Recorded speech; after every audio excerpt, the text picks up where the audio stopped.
It was a great feeling when I listened to him. Professor Farooq Zaman, my friend for many years, and that Dr. Rubena Swell, very dynamic lady. The Red Line Initiative and all, fantastic. Just now I was at the RCOG meeting and everyone was listening spellbound to her. So she's a great. So we have a lot of international personalities with us, and then I hope I have not missed out. Dr. Dorji is there, and then we have our all Indian people as well. Dr. Archana is a very dynamic. I remember when I was the Secretary General, you did the RCOG ultrasound training program, which was very successful. Kavita Bapat, our Vice President, who is going on to newer pastures. Bela Bhatt, my chair of the Imaging Science Committee, and then the Preeti Kumar, another dynamo,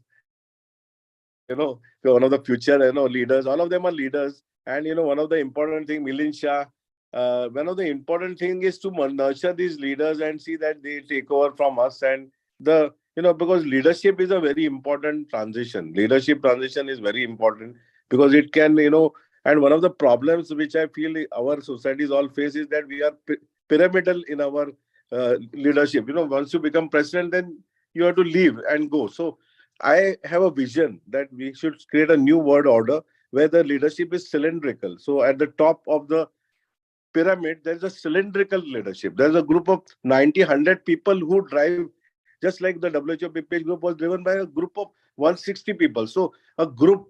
So we must now evolve to the next level of thought process that a group should run the organization, not single individuals, but that maybe will come with a lot of time. It needs a lot of maturity, lot of self-sacrifice to create this kind of group. Let us see which we can experiment with it in the next decade or so. And then we have the young Anshu Vaser, and she represents the youth of the country. A lot of dynamic, lot of youth. I sometimes feel when I listen to them, that the time has come for me to move on in life. But so these are some of the these are some of the things which I have in my mind. One last thing is as far as ultrasound is concerned, because slowly, after from IVF, of course, I've been doing IVF for 34 years now, one of the oldest now remaining IVF people in India. But slowly, I'm moving towards public health. And one of the important things which is very exciting is the focus. So point of care ultrasound to be given in the hands of ASHA workers all over the country will really revolutionize healthcare. And only thing is that we will have to build in an artificial intelligence package in it, wherein the sex of the baby is hidden from the point of care ultrasound. So if we can incorporate an artificial intelligence package and hide the sex of the baby, then it can be a major revolutionary change in implementation at the ASHA worker, at the endpoint level. Focus is point of care ultrasound, which is the new mantra, the new baby on the block. And that is which we need to really focus on, because it will revolutionize therapy. So anyway, I don't want to take your time. Wish you the very best. I'm in the beautiful city of Chandigarh. Yesterday I was in Chennai. So, Foxy, I spent 5 days out of my office and 2 days in office. So it's a real heavy responsibility as a federation president. Lot of societies, 266. Even if I want to cover 2 societies in a day, I can't cover them. There are 266 societies, very dynamic, very aggressive. And the most important, they are very loving also. You feel as if you are the prime minister of the country. For this 1 year as the Foxy president, it is equivalent to becoming prime minister of the country. The amount of respect, love, affection they give you is, you can't define it. It's beyond definition. You have to experience it. And I have been fortunate enough to be one of the few people who have experienced it. Thank you very much for all of you calling me here on this wonderful Sunday morning. Thank you. Thank you Thank so you, Dr. much for Rishikesh. joining and inspiring us. Thank you, Dr. Rishikesh, for your words of wisdom. And we all love you. And I think webinar have made our this thing, more close, so that you can visit more societies. Now, it is my proud privilege to invite on dais our guest of honor, Dr. Rohana Hatatua, who is President of Dr. Rohana has pushed me to my limits to do the webinars, and he has really been inspiring and very, very supportive throughout my journey in Suffolk. And Professor Rohana is the founder chairperson of Ninewell Care Hospitals, Colombo. He's Secretary General of AOFOG as well. And he has many laurels to his credit He is treasurer of Asia Pacific Society for Infections in Gynecology and Obstetrics till date. He's past president Menopause Society. He's past president of Sri Lankan Obs and Gynae Society. And he is a very kind and very learned person. So I invite Dr. Rohana to give us words of wisdom on this webinar by Foxy and SOPOG Imaging Science Committee. Thank you. Good morning, everybody, and good afternoon to some of you all. So firstly, I thank Dr. Archana for that kind words of introduction and for organizing this webinar on ultrasound on medical disorders of pregnancy today. Actually, so Dr. Archana has been very active in her committee and has been conducting many webinars during the past 1 year. And also, so this time she has been able to join with Foxy. As you know, Dr. Rishikesh Pai, the president of Foxy, has been very, very supportive to support and has been, we have been having many collaborative activities with Foxy during the past few months. So I thank Dr. Pai and all the other officers of Foxy for these collaborations. And today, of course, this webinar will be very, very helpful because it is concerning the medical disorders in pregnancy and imaging. So as you know now, the imaging has come to stay with us and it has to become a day-to-day thing. And everyone has to be knowledgeable with imaging to continue with our practices. So this is one area which is very important because medical disorders is quite common and it affects both the mother and the baby, and imaging plays a very, very important role in the management of these patients. So I am sure that today's webinar, which is attended by so many learned people, we have Professor Arul Kumaran, who is, who has been very helpful to support during this term, and he has been involved with all our scientific activities and given his all expert comments, which have been very, very helpful to all of us. And I am very thankful to see other senior members from SAPOG, Professor Farooq Saman, who has been always been with us and supporting all our activities. And he has guided us in so many ways, as well as Professor Rubina Sohail. She is also one of the very, very strong leaders in SAPOG, who has been very supportive. And Dr. Yusuf Latif, our Secretary General.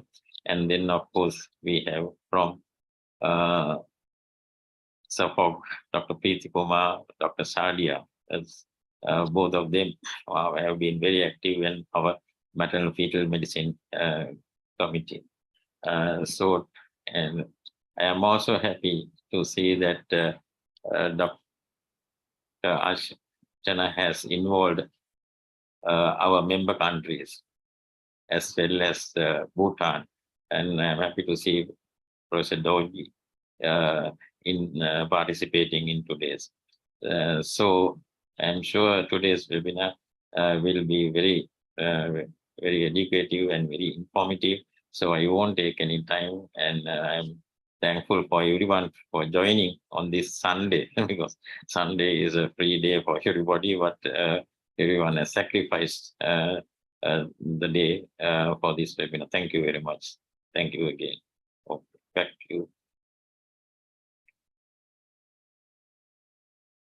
Okay. Thank you so much, Dr. Rohana. Can we have Dr. Basir introduce Dr. Yusuf? Can we have the CV, please? Is Professor Dr. Latif here? Hello. Yes, Yeah, I am here. ma'am. Her is here. Okay, Dr. Anshuman. Yeah, so it's really my honor to invite Dr. Yusuf Latif. He is Secretary General SAPOG. He is consultant endoscopic surgeon and gynecologist at Hamid Latif Hospital, Lahore. and is founder member of SG and Scientific Secretary for IVF Society of Pakistan. Again, it's been very kind of you, Yusuf, to join in. And we would like you to say a few words of wisdom here for us. Thank you, Dr. Archana. It's for the kind introduction, and it's indeed a pleasure. And I think the best part about this webinar would be that the integration between all these societies, as Dr. Pai said, there was 266 societies only in India, but we are kind of one part of it as well. So they can count it as 267 as well. So it's been indeed a pleasure to have this all thing. I think started off with the COVID times, and it's great. And under the supervision of Dr. Rohana, that we have taken this over after even COVID, and we have this interaction, and it's easier to do that. Yes, it has taken a time a lot, and even on Sundays. And but Dr. Rohana has pushed us to this limit. That we always have a webinar like every other week, or maybe twice a week, or something like that. Ultrasounds is one of those things we start our days these days, as Dr. Bias said, from ECPICA, we use an monitoring to ECPICA. We start our day with an ultrasound machine or a screen, and then I move on to my endoscopic surgery with another screen, and then I go back home and sit in front of the TV, which is another screen. So it's a screen day for everybody, and we start with that and we end with that. But it has helped a patient for their diagnosis, for their management, and for their early recovery in part of that. And these are one of those tools that every gynecologist should have it on their arsenal so that they can help the patients. And so on that, as a result of that, I think we have improved that. I don't know how AI is going to affect all these radiologists or us in the future, because I'm sure there will be kind of machines coming in who's just going to print out the patient going to lie down, and the machine's going to do the ultrasound, and they're going to just give us the report and what's happening to us. But let's see where we go. And good luck with this webinar. And I'm sure with all these great people sitting around and giving the 2 cents of wisdoms to all of us will improve our skills as well as our knowledge about these all webinars. So good luck to everybody, and safe travels. Thank you. One sec, I would like to intervene. One sec, Dr. Yusuf Latif, welcome. I didn't see you on the screen, so welcome. You are our Secretary General, very dynamic. I'm Dr. Pai, and I would also, before I also sign out, I have another webinar, but I would like to invite you on behalf of Suffolk. There are 2 conferences that are coming up. One is in September, which is our Suffolk conference in Mumbai, and I hope we get all your visas and all in time, all of you. And the second one is my presidential conference in November, that is in the Geo Convention Center. It's a new convention center built by Ambani's, and this is the same center where I will be having the All India in 2025. I'm the scientific chair of the All India. We expect 15,000 people for the All India this time. Last time when I did it in 2013, there were 12,000 people. So let us hope that we'll have a great time. So I would like all of you, you are my brothers and sisters. So I would like you to come for both the conferences, the September and of course for all the officials. I have already told Rohana that local hospitality will be there for you. So anyway, thank you very much and all the best. Thank you, Dr. Pai, and thank you, Dr. Yusuf, for being here. And as Dr. Pai has said, that you all are invited to the Suffolk conference and his conference. Yeah, Dr. Yusuf, you wanted to say something, yeah. And yeah, you were saying something, yeah. And just wanted to add, if we get the visas, we'll be more than happy to come and join us in both of the. We are looking forward for our SAFA conference in Mumbai as well. If Dr. Bai invites us, we're definitely going to be there with him in November as well. Thank you very much. Thank you, Dr. Yusuf. And now, before we go on to the lectures, I would just like to say a few words about our expert, Dr. Professor Arul Kumran. He is going to be there with us throughout the webinar, and he'll be guiding us and giving his expert comments. And it's very early morning for him. So good morning, Professor Arul Kumran. And he is past president RCOG. Sorry, it's been written wrong. RCOG and FIGO. He's been treasurer FIGO International Federation of Ops and Gynae, secretary FIGO, and I mean, we have grown up reading his articles and seeing his work. And if I will not be wrong if I say he is the father of modern maternal and fetal medicine. So welcome to webinar, Professor Arul Kumran. And now over to Dr. Anshu to invite our chairpersons and chairpersons to invite our speakers. Thank you, ma'am, for the, this was a wonderful introduction. I don't know about the future of the AI, but at present it is the man or the woman behind the machine. So we have a very interesting lecture by Dr. Bela. Can I have the CVs of our chairpersons for the introduction?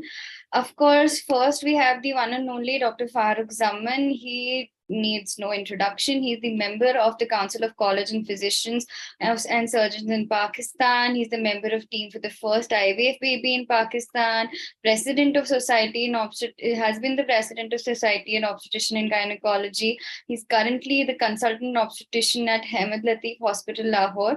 So welcome, sir, to this webinar. Can I have the second CV, please? Of course, next we have Dr. Preeti Kumar, our very own Dr. Preeti Kumar. She's the co-chair of Maternal and Perinatal Committee, SAFOG, chairperson, Safe Motherhood Committee, FOXY committee, member of MFM Committee, AOFOG. She's professor and head of Department of Obs-Gynae at Nairana Institutes of Medical Sciences, Kanpur. She has been a part of organizing many conferences and has been the vice president of Lucknow Obs-Gynae Society. So welcome, ma'am. Can I have Dr. Farooq introduce our speaker for the day, Dr. Bela? Can we have Dr. Bela's CV, please? Is Dr. Farooq with us? Thank you very much, Anshu, for the introductions. And I am very pleased to introduce Dr. Bela Bhatt, who is going to be the first speaker in this exciting webinar. She's chairperson of Imaging Science Committee of FOXY since June 2021. And I had a little chat with her before the formal opening of the webinar. She's active in imaging since the year 2000 related to obs-gynae, and her special interest in fetal medicine started about 7 years ago. And as I told her, that this is one of the fields on which obstetricians particularly are going to depend a great deal as the time passes by. This has become an important subspecialty within the specialty, and I'm sure that many young people would be inspired by seminars and webinars like these and adopt this as a specialty, because ultrasound has now become from a routine diagnostic thing to a modality by which other diseases can be picked up earlier. They can be pointed out that such and such patients are likely to have problems, and what measures to take at that time and how to guide the patients. In that vein, Dr. Bela Bhatt's presentation is about the role of ultrasound in management of gestational diabetes. I invite Dr. Bela Bhatt, or do I have to? I think that Dr. Preeti Kumar would be introducing the other speaker, who is Professor Sadia Hassan. Thank you so much, Dr. Farooq, for those kind words of introduction. I can't share the screen. It is showing you cannot share the screen while the other participant is. Please stop sharing the CV presentation so that Dr. Bela can share her slides. Yeah, you can share now. Yeah. Thank you so much. I'm just making the full screen. Okay. So thank you once again, Dr. Farooq Zaman, for those kind words of introduction. At the outset, I would like to mention that as a chairperson for the Imaging Science Committee, it's my honor and pleasure to join hands with Imaging Science Committee SAFOG. And for that, special thanks to Dr. Archana Baser for this combined webinar of FOXY and SAFOG, Imaging Science Committee. I'm extremely thankful to President of Dr. Rohana Atutwa and Secretary Dr. Yusuf Khan for giving me this opportunity to be part of this FOG webinar. And of course, our FOGSI President Rishikesh Bhai, sir, we started it with his words of wisdom and blessing. And extremely thankful to both the chairpersons for having me here today. Just a minute. Let's see. Have I lost? Okay, sorry for that technical glitch. I'll just reduce this. Okay. So today I'm going to discuss about the role of ultrasound in gestational diabetes. So we know that okay. These are various references, and the recent ones, we have DIPSI and the FIGO guidelines and various recent studies on the role of ultrasound in gestational diabetes mellitus. So what I'm going to do is to begin with just quickly, I'll brief about the definition of gestational diabetes mellitus, how to diagnose gestational diabetes mellitus, and effects of gestational diabetes mellitus on the fetus, because that is going to make the foundation of role of ultrasound in gestational diabetes mellitus. So we all know the newer definition of GDM is carbohydrate intolerance resulting into hyperglycemia of various severity with either onset or first recognition during pregnancy. And the prevalence varies world over from 1 to 14%, but we know that in Asian population it is much higher. And sadly, India is the diabetes capital of the world because of our diet, because of our sedentary activities and all. It has grown in past 2 decades, and the prevalence of GDM in India is close to 27.9% as per IDF 27. And that's the reason we need to know a lot more how to try and diagnose, or if possible, prevent this dreaded disease. Now, when we talk about GDM, we must remember that overall, when we are managing this GDM in pregnancy, we are concerned about hyperglycemia in pregnancy, because GDM will include those who are diagnosed first time during pregnancy, those diabetics, or those who develop gestational diabetes during pregnancy. But even those who already were diagnosed diabetes mellitus before pregnancy comes under the heading of hyperglycemia in pregnancy. So for us, as far as management of mother and baby is concerned, we are concerned about overall hyperglycemia in pregnancy, because that affects both mother and baby. Now, whom to screen for gestational diabetes mellitus? Well, we know that like any other screening of aneuploidies, this has to be universal screening for all. More so, we know the prevalence in India is so high that we cannot leave any woman behind, and every pregnant must be screened for gestational diabetes. Now, which test to diagnose? I think there is a lot of clarity on this. We know all now the one-step procedure by Diabetes in Pregnancy Study Group India, that is DIPSI, that is 75-gram glucose challenge test, irrespective of meals, that is whether the patient is fasting or has had anything in the morning. You give 75-gram glucose after 2 hours. If the sugars are more than 140 milligram per deciliter, then it is a gestational diabetes mellitus. So that's very clear.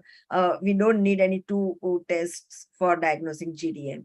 Now, what about the effect of gestational diabetes mellitus on the fetus? So there are 2 main effects. One is congenital anomalies, and the other one is macrosomia. Quickly, we'll see how GDM leads to all this. So as far as diabetic embryopathy is concerned, we know that congenital malformation are reason for 50% of perinatal deaths in mothers with diabetes. And how does it happen? Remember, hyperglycemia itself is a teratogen because it leads to oxidative stress by glucose oxidation, leads to dysregulation of gene expression, leading to excess apoptosis in the target organ, leading to neural tube defects, some of the cardiac defects, some of the skeletal defects like caudal regression, and so on and so forth, which we'll discuss soon. And how does it cause macrosomia?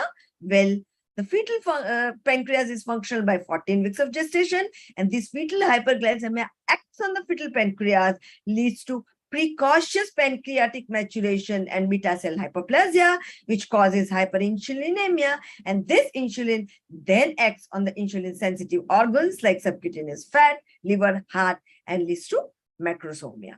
Right? So we know the basis of how the sugar affects the mother and the baby. Now, how does the ultrasound help in all these problems related to gestational diabetes mellitus, which is a $1 million question? So we'll see that in a couple of slides.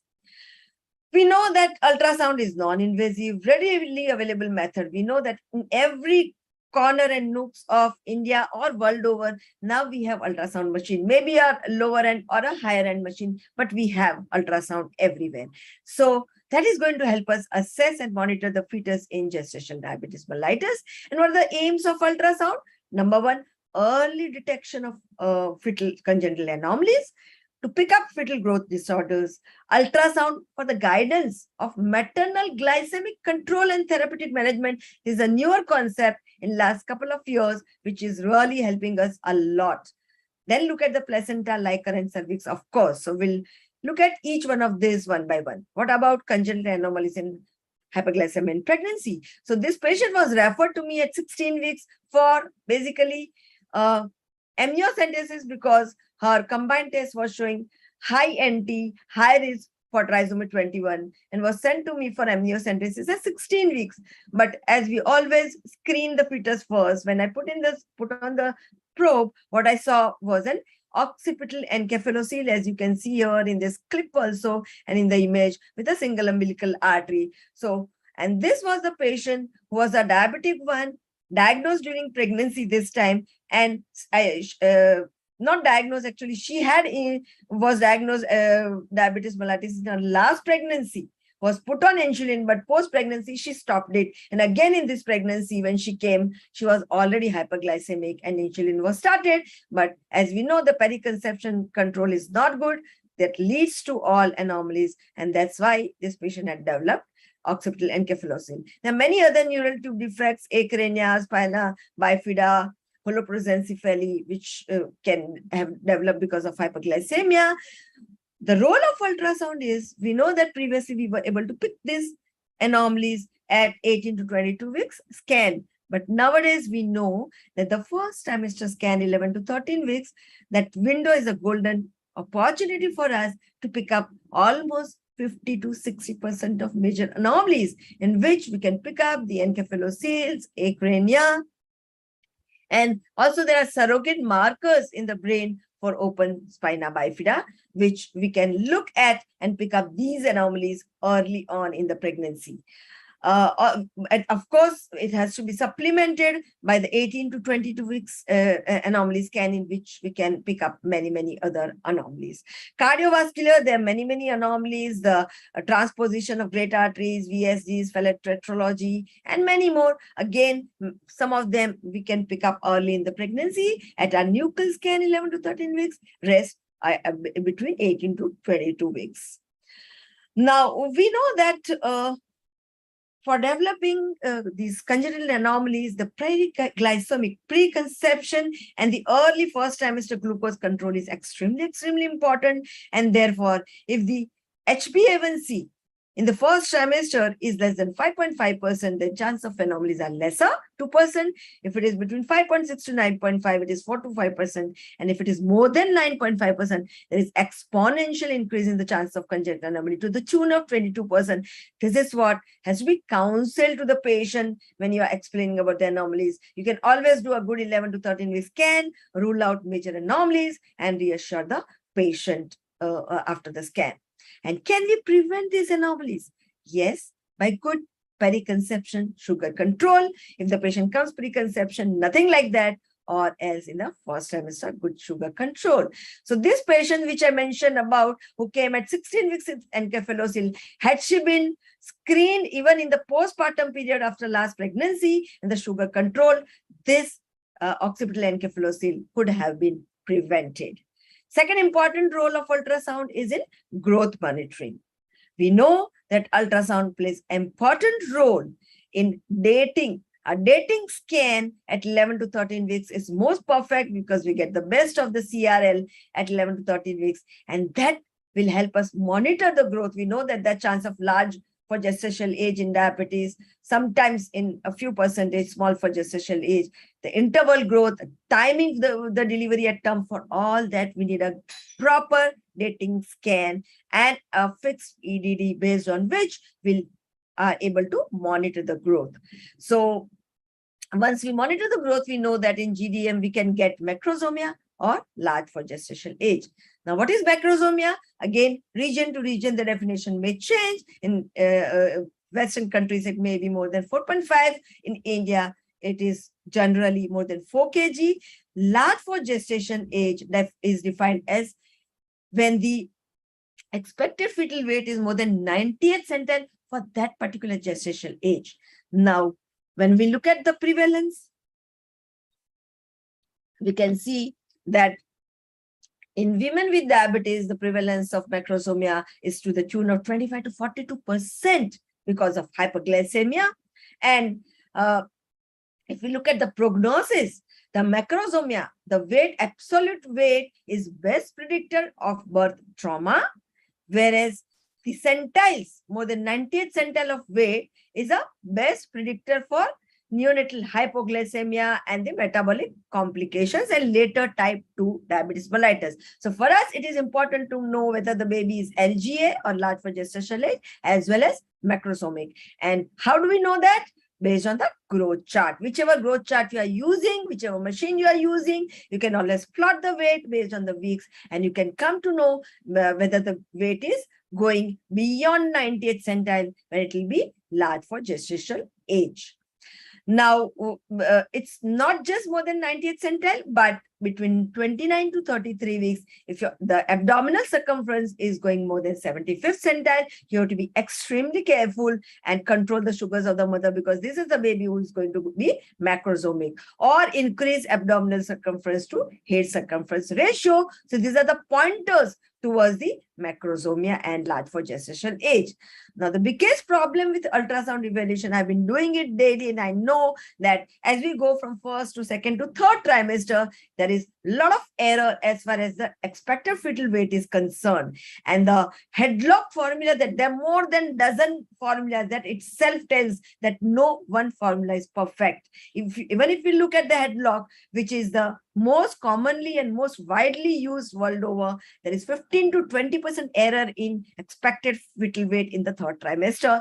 These days, lots of studies are going on using 3D volumetric measurement, the volume of the upper thigh, the upper arm, because that will tell us about the fat content. But again, these are all under study and maybe we'll get a better formula in future. At present, we have to do with this headlock, which is having at least 15 to 20% error. But one thing is for sure, that if you're following the same graph, you'll at least come to know whether the baby is following the same centile, maybe 40, 50, 60, or it is crossing 90th centile. So that's important for us to pick up. Now, we know there are various complications. I'm not going to go into details of it. We all know about it. There are various fetal complications because of macrosomia, and there are various maternal complications because of baby which is macrosomic, which is leading to pelvic floor damage and increased chance of C-section, etc. We are interested in knowing, can we prevent these complications? Here comes the role of ultrasound. That is by early detection of macrosomia. So when I mentioned between 29 to 33 weeks, we have to look at the abdominal circumference. If it is crossing 75 centile, even if the overall EFW is not more than 90th centile, it's a red flag. If you have not checked the sugars, check it again and see if the mother is gestational diabetes. Try and have a strict control of sugar so that we have lesser complications for the baby and the mother. So that's where the role of ultrasound comes. If you have missed the bus, what if no DIPSI test or no 75 grams glucose test has been done earlier in the pregnancy? Still, can we pick up some of the missed GDMs? Yes. Between 28 to 38, that's the reason we must do a growth scan between 28 to 30 weeks. which will tell us about abdominal circumference, ratio of abdominal to head circumference, and the EFW, of course. Not only that, isolated polyhydramnios. Also, in maybe 17% patients, you will find only isolated polyhydramnios without any congenital anomalies in the fetus, without any reason. And then again, these are the red signals. You have to check at the sugars with 75 gram glucose and check if the mother is GDM and try and control the sugars. Well, we know when we talk about FGR, fetal growth restriction, we talk a lot about Dopplers. And again, in GDM, if we look at the Dopplers are good and we are happy that the baby is fine. No. Remember, color Doppler has no role in hyperglycemia in pregnancy or GDM because they are not affected by either short-term or long-term maternal glycemic control. So never rely on normal Dopplers in gestational diabetes mellitus because it will not tell you about the sugar control in the mother because all the umbilical MCA Dopplers are going to be normal. Uterine artery, like any other patient at 11 to 13 weeks, we do to look at the placental insufficiency, but not for GDM per se.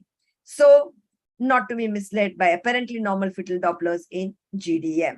Now, large for gestation age versus small for gestation. Can we have even small for gestation age in fetal diabetes? Yes, a small percentage, maybe 5% or so, we may get vasculopathy leading to both, which is a dreaded complication. If you have a GDM and a SGA, it is even more dangerous because they're two killers for the baby.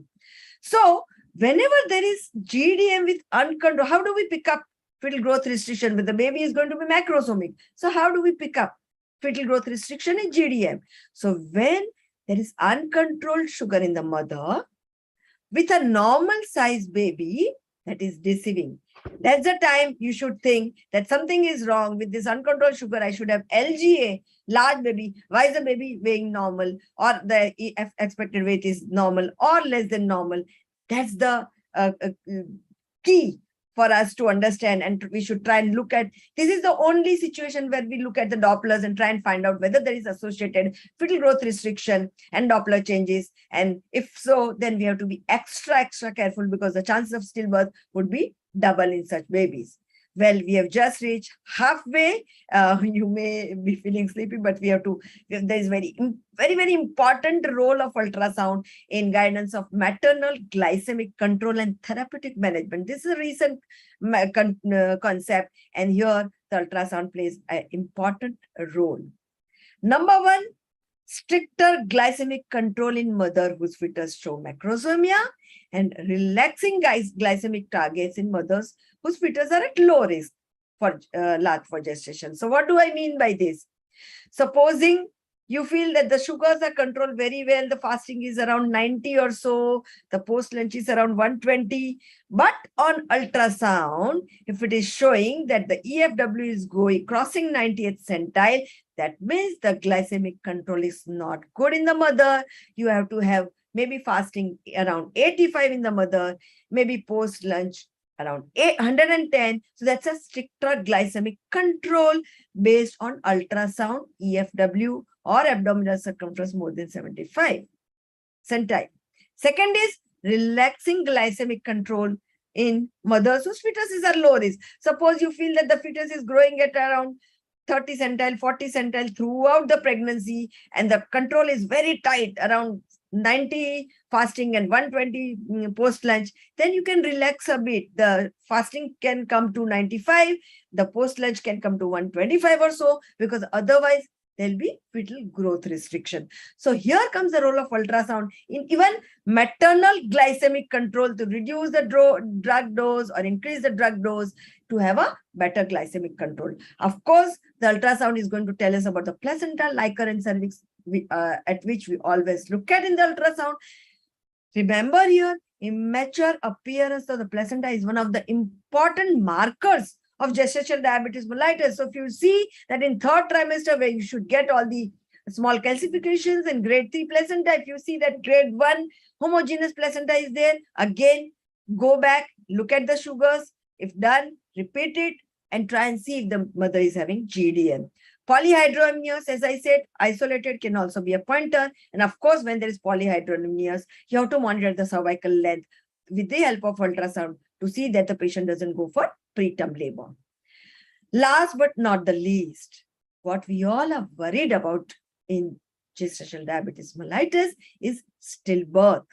So, just quickly going through how does GDM lead to stillbirth? The fetal hyperglycemia, which has already led to fetal hyperinsulinemia.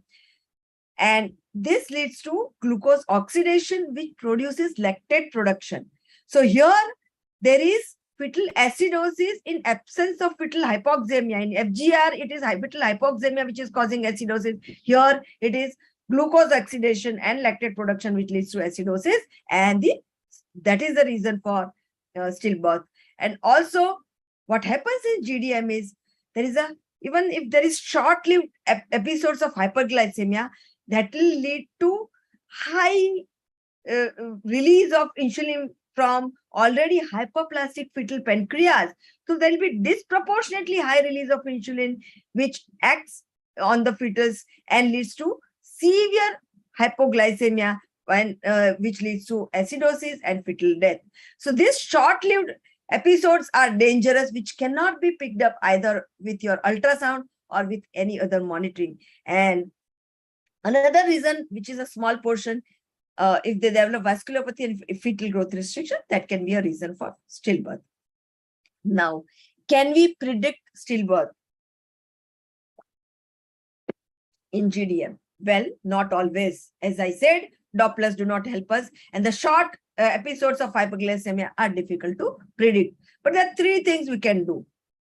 One, smooth control of sugar with the diet, exercise, drugs, and monitor them with ultrasound to see whether you need to titrate the dose and modulate your maternal therapy based on ultrasound findings. That is one thing. Second, always fetal assessment of growth helps optimizing time and mode of delivery. So you have to include your kick count or daily fetal movement count, the biophysical profile, and the CTG along with ultrasound to decide the timing of delivery to prevent stillbirth where there is not good control. And how do we decide when to deliver these babies? So when there is well-controlled GDM, either control only on diet or exercise or with drugs, then you can wait even till 39 to 40 weeks. But if there is uncontrolled sugars in the mother, or on ultrasound, it is showing macrosomia or fetal growth restriction or associated preeclampsia, or patient needs to be controlled with insulin, then we need to deliver by 37 to 38 weeks after steroids. And these are the ways we can reduce our numbers of stillbirth in gestational diabetes mellitus.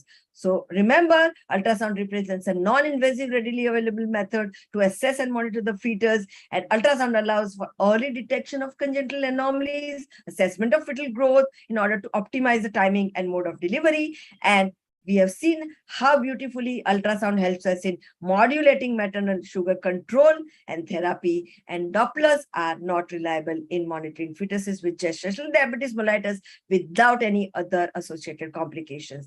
Not only this, we have to counsel each and every pregnant patient who has GDM to control sugars even after delivery, to do lifestyle modification, exercise, weight reduction in obese. And with this, we'll be able to delay or reduce the severity of cardiovascular complications later in life, because we know how much impact a GDM has on the future of the mother as well as the baby, because there are twofold higher chances in the baby to develop diabetes mellitus and 3 to 4 chances for higher chances in the mother to develop diabetes mellitus in future. So I think a word of caution and counseling even in the postpartum period is extremely, extremely important. Hope I have tried to put the entire role of ultrasound in pregnancy and in gestational diabetes. And thank you so much for patient hearing. Thank you. Thank you so much, ma'am. That was indeed a wonderful lecture and very informative. Can we have a few comments from our chairpersons? Dr. Preeti. Sir, you are muted, sir. Thank you. Excellent presentation, Dr. Bhatt. You have presented the role of ultrasound in GDM in a very simple and comprehensive manner. And I'm sure it is going to be really valuable for all practicing obstetricians, how to manage diabetes mellitus in pregnancy, number one. And number two, how to take advantage of ultrasound monitoring of the pregnancy for optimal outcome in a diabetic pregnancy. And even at the end, when you said that we have to counsel the woman about control of diabetes after her delivery and how important it is. Well, starting from pre-pregnancy to postpartum, I think that you covered whole of it, and you've taken a broad view of all the implications.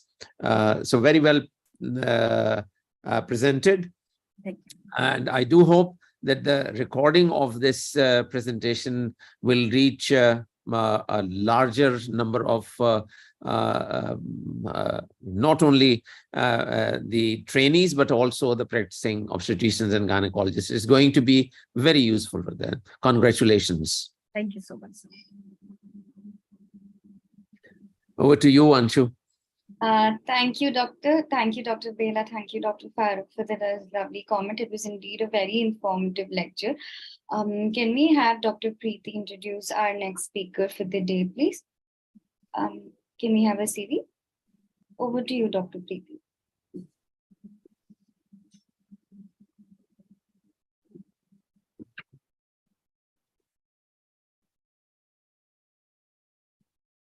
Dr. Preeti, are you there? Who's here? Ma'am, you're not audible. I think you're muted.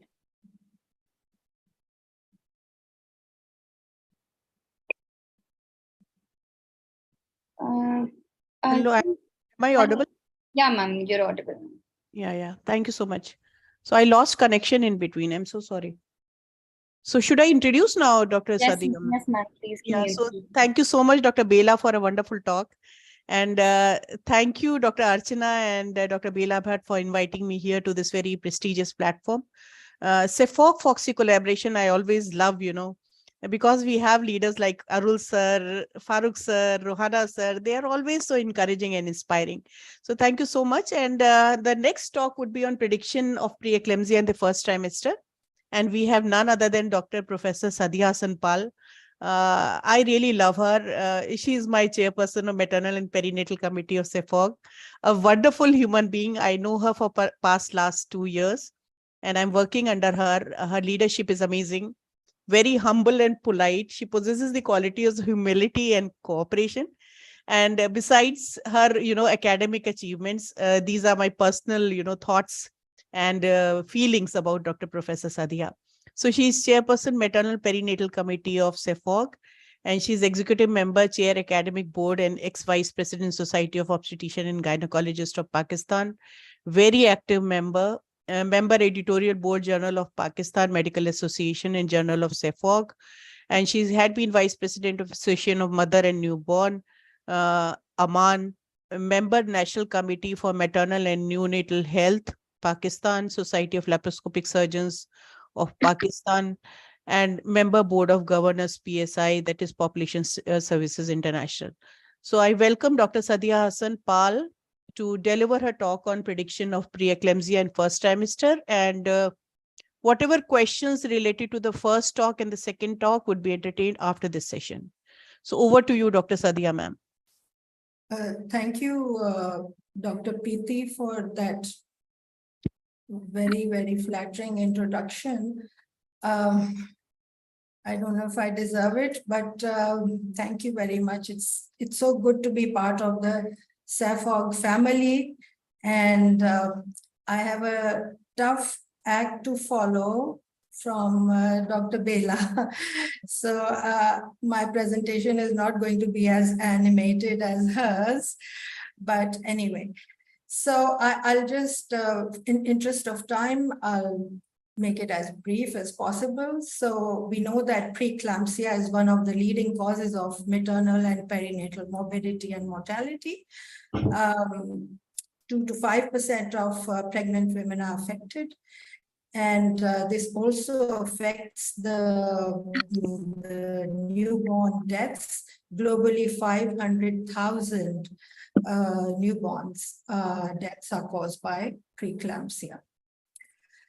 So it's a multi-system disorder, as we all know, and globally 76,000 women and 500,000 babies die each year.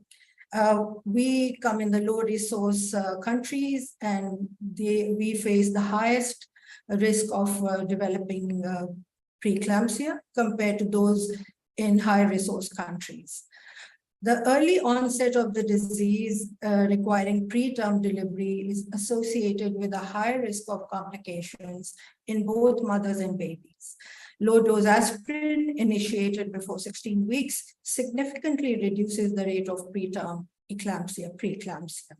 It is important to identify pregnant women at risk of developing preeclampsia during the first trimester of pregnancy to allow timely therapeutic intervention. So these are some of the neonatal complications of preeclampsia. Most of you would be familiar with these. The classification has also undergone slight modification and early onset PE with delivery at less than 34 weeks. Preterm PE with delivery at 37 plus weeks, late onset PE with delivery at 34 plus weeks, term PE with delivery at 37 plus or more weeks of gestation. These subclassifications are not mutually exclusive. Early onset PE is associated with a much higher risk of short and long-term maternal and perinatal morbidity and mortality.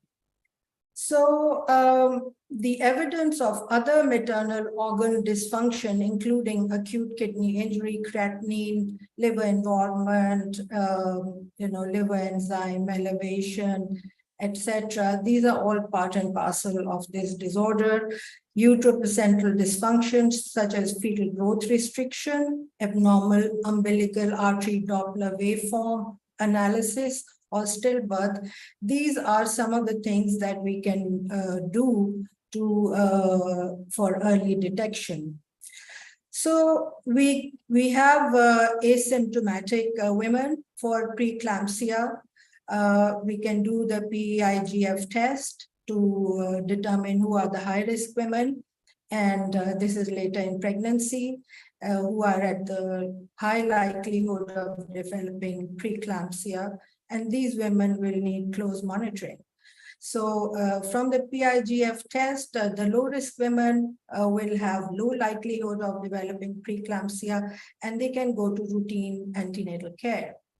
So evidence has shown that preeclampsia screening based on various professional organization approaches has suboptimal performance. The NICE recommendation only achieves detection rate of 41% for preterm and 34% for term preeclampsia with a 10% false positive rate.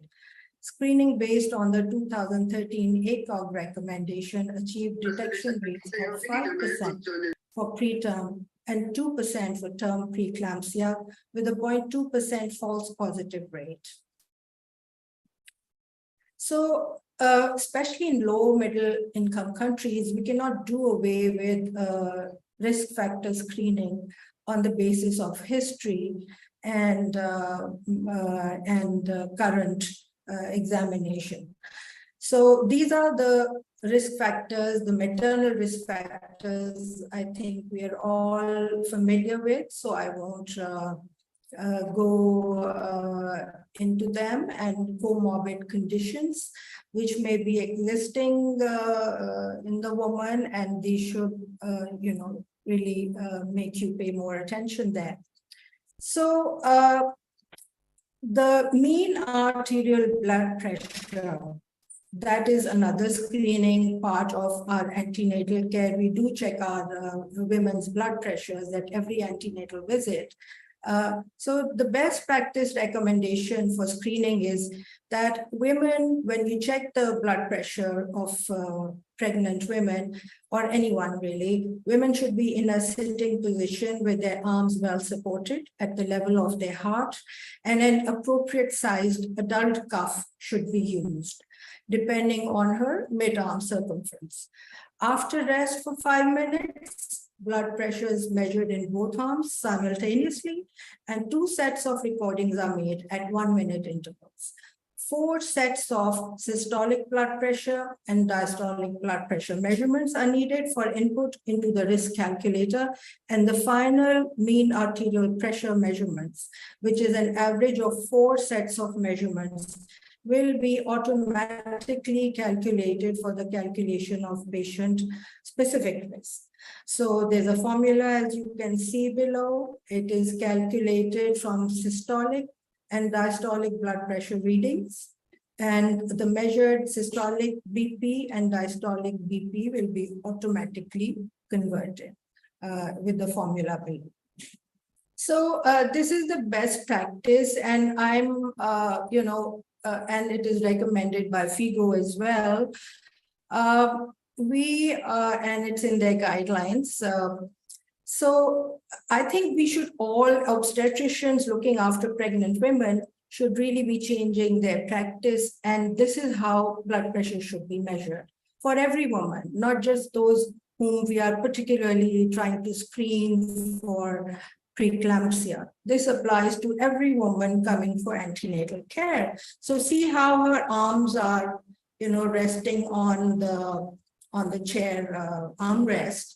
Legs are uncrossed, okay? And the arms are at the level of the heart in all 3 positions. So you can have either this, you can do this position with an adjustable chair where the, the blood pressure, and these are electronic apparatus. So that's what is recommended, and they're not expensive anymore. So I think every antenatal clinic can afford to have one.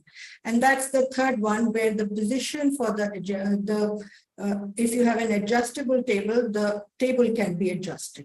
So this is something which we all need to think about if we're not already doing it.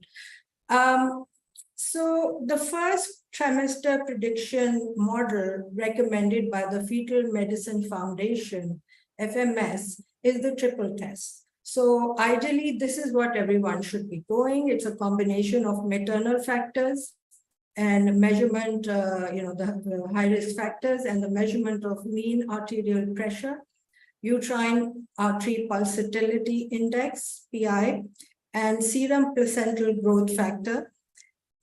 This has undergone successful internal and external validation with detection rates of 90% for early and 75% for the prediction of preterm preeclampsia, with a 10% false positive rate.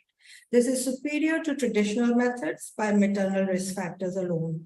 The use of the FMF prediction model, followed by the administration of low-dose aspirin, has been shown to reduce the rate of preterm preeclampsia by 62%. The number needed to screen to prevent 1 case of preterm preeclampsia by the FMF triple test is 250. So FIGO supports the use of risk-based screening using biomarkers for first trimester prediction of preeclampsia over screening methods that use maternal demographic characteristics and medical history only. So, but we don't live in an ideal world, especially in the SAFOC countries. So key to maintaining optimal screening performance is that you establish standardized protocols for biomarker measurements, if they are available in your country, all of them, or some of them, with regular quality assessment. Tools used to assess quality control include the cumulative sum and target plot, adherence to well-defined protocols for the measurement of mean arterial pressure, uterine artery pulsatility index, and placental growth factor. So the Biochemical markers which are used are in the first trimester screening. The best is the PLGF, or placental growth factor. PAP-A, pregnancy associated plasma protein, is useful if measurements of PLGF and UTPI are not available. Maternal serum concentration of PLGF and PAP-A are measured by one of 3 commercially available automated devices, which are recommended by FMF. Women who subsequently develop preeclampsia have significantly lower maternal PLGF concentrations in the first trimester than those with normal pregnancy. So this biomarker alone has a detection rate of 55% and 33% respectively, at 10% false positive rate for the identification of both early and late onset preeclampsia.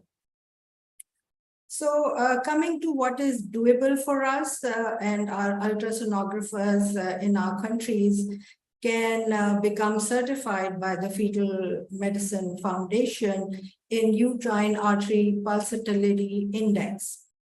This is the best practice recommendation by FIGO as well.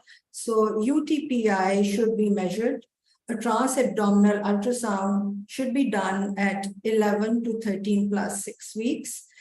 Gestation, which is around the time when we do our NT scan as well.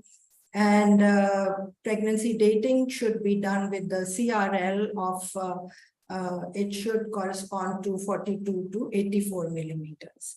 The same scan is utilized for measurement of nuptial translucency. For the measurement of UTPI, a sagittal section of the uterus is obtained, and the cervical canal and the internal os are identified. Keeping the transducer in the midline, it is gently tilted to the side, and color flow mapping is used to identify each uterine artery along the side of the cervix and the uterus at the level of the internal os. So pulse wave Doppler is used with the sampling gate set at 2 millimeters to cover the whole vessel, and care is taken to ensure that the angle of inclination is less than 30 degrees. When 3 similar consecutive waveforms are obtained, the UTPI is measured, and the mean UTPI of the left and right arteries is calculated. Measurements of UTPI at the level of the internal os in the first trimester is more reproducible than those obtained at the level of the external iliac vessels. So this is the preferred measurement. The measurement of UTPI must be carried out by sonographers who have received certification of competence from the Fetal Medicine Foundation. So this is very important, and the link is there for those interested in getting this certification. So Doppler ultrasound, this is a picture of showing the, the view of that's the bladder, that's the cervix, and that's your umbilical uterine artery Doppler. So persistent high impedance to flow in the uterine arteries is evidence of poor placentation that manifests in the form of abnormal uteroplacental flow velocity waveforms. So there's a more than 90% percentile achieving a detection rate of 48%. So this is a very good test with a false positive rate of around 7%. FIGO published its practice guideline on the role of ultrasound in screening for the follow-up of preeclampsia, and it's a very comprehensive guideline, which I think all interested must read. It also endorses the recently published guidance from the International Society of Ultrasound in Obstetrics and Gynecology, ISUOG, for UTPI measurement methodology. Combined risk assessment is also a best practice recommendation by FIGO.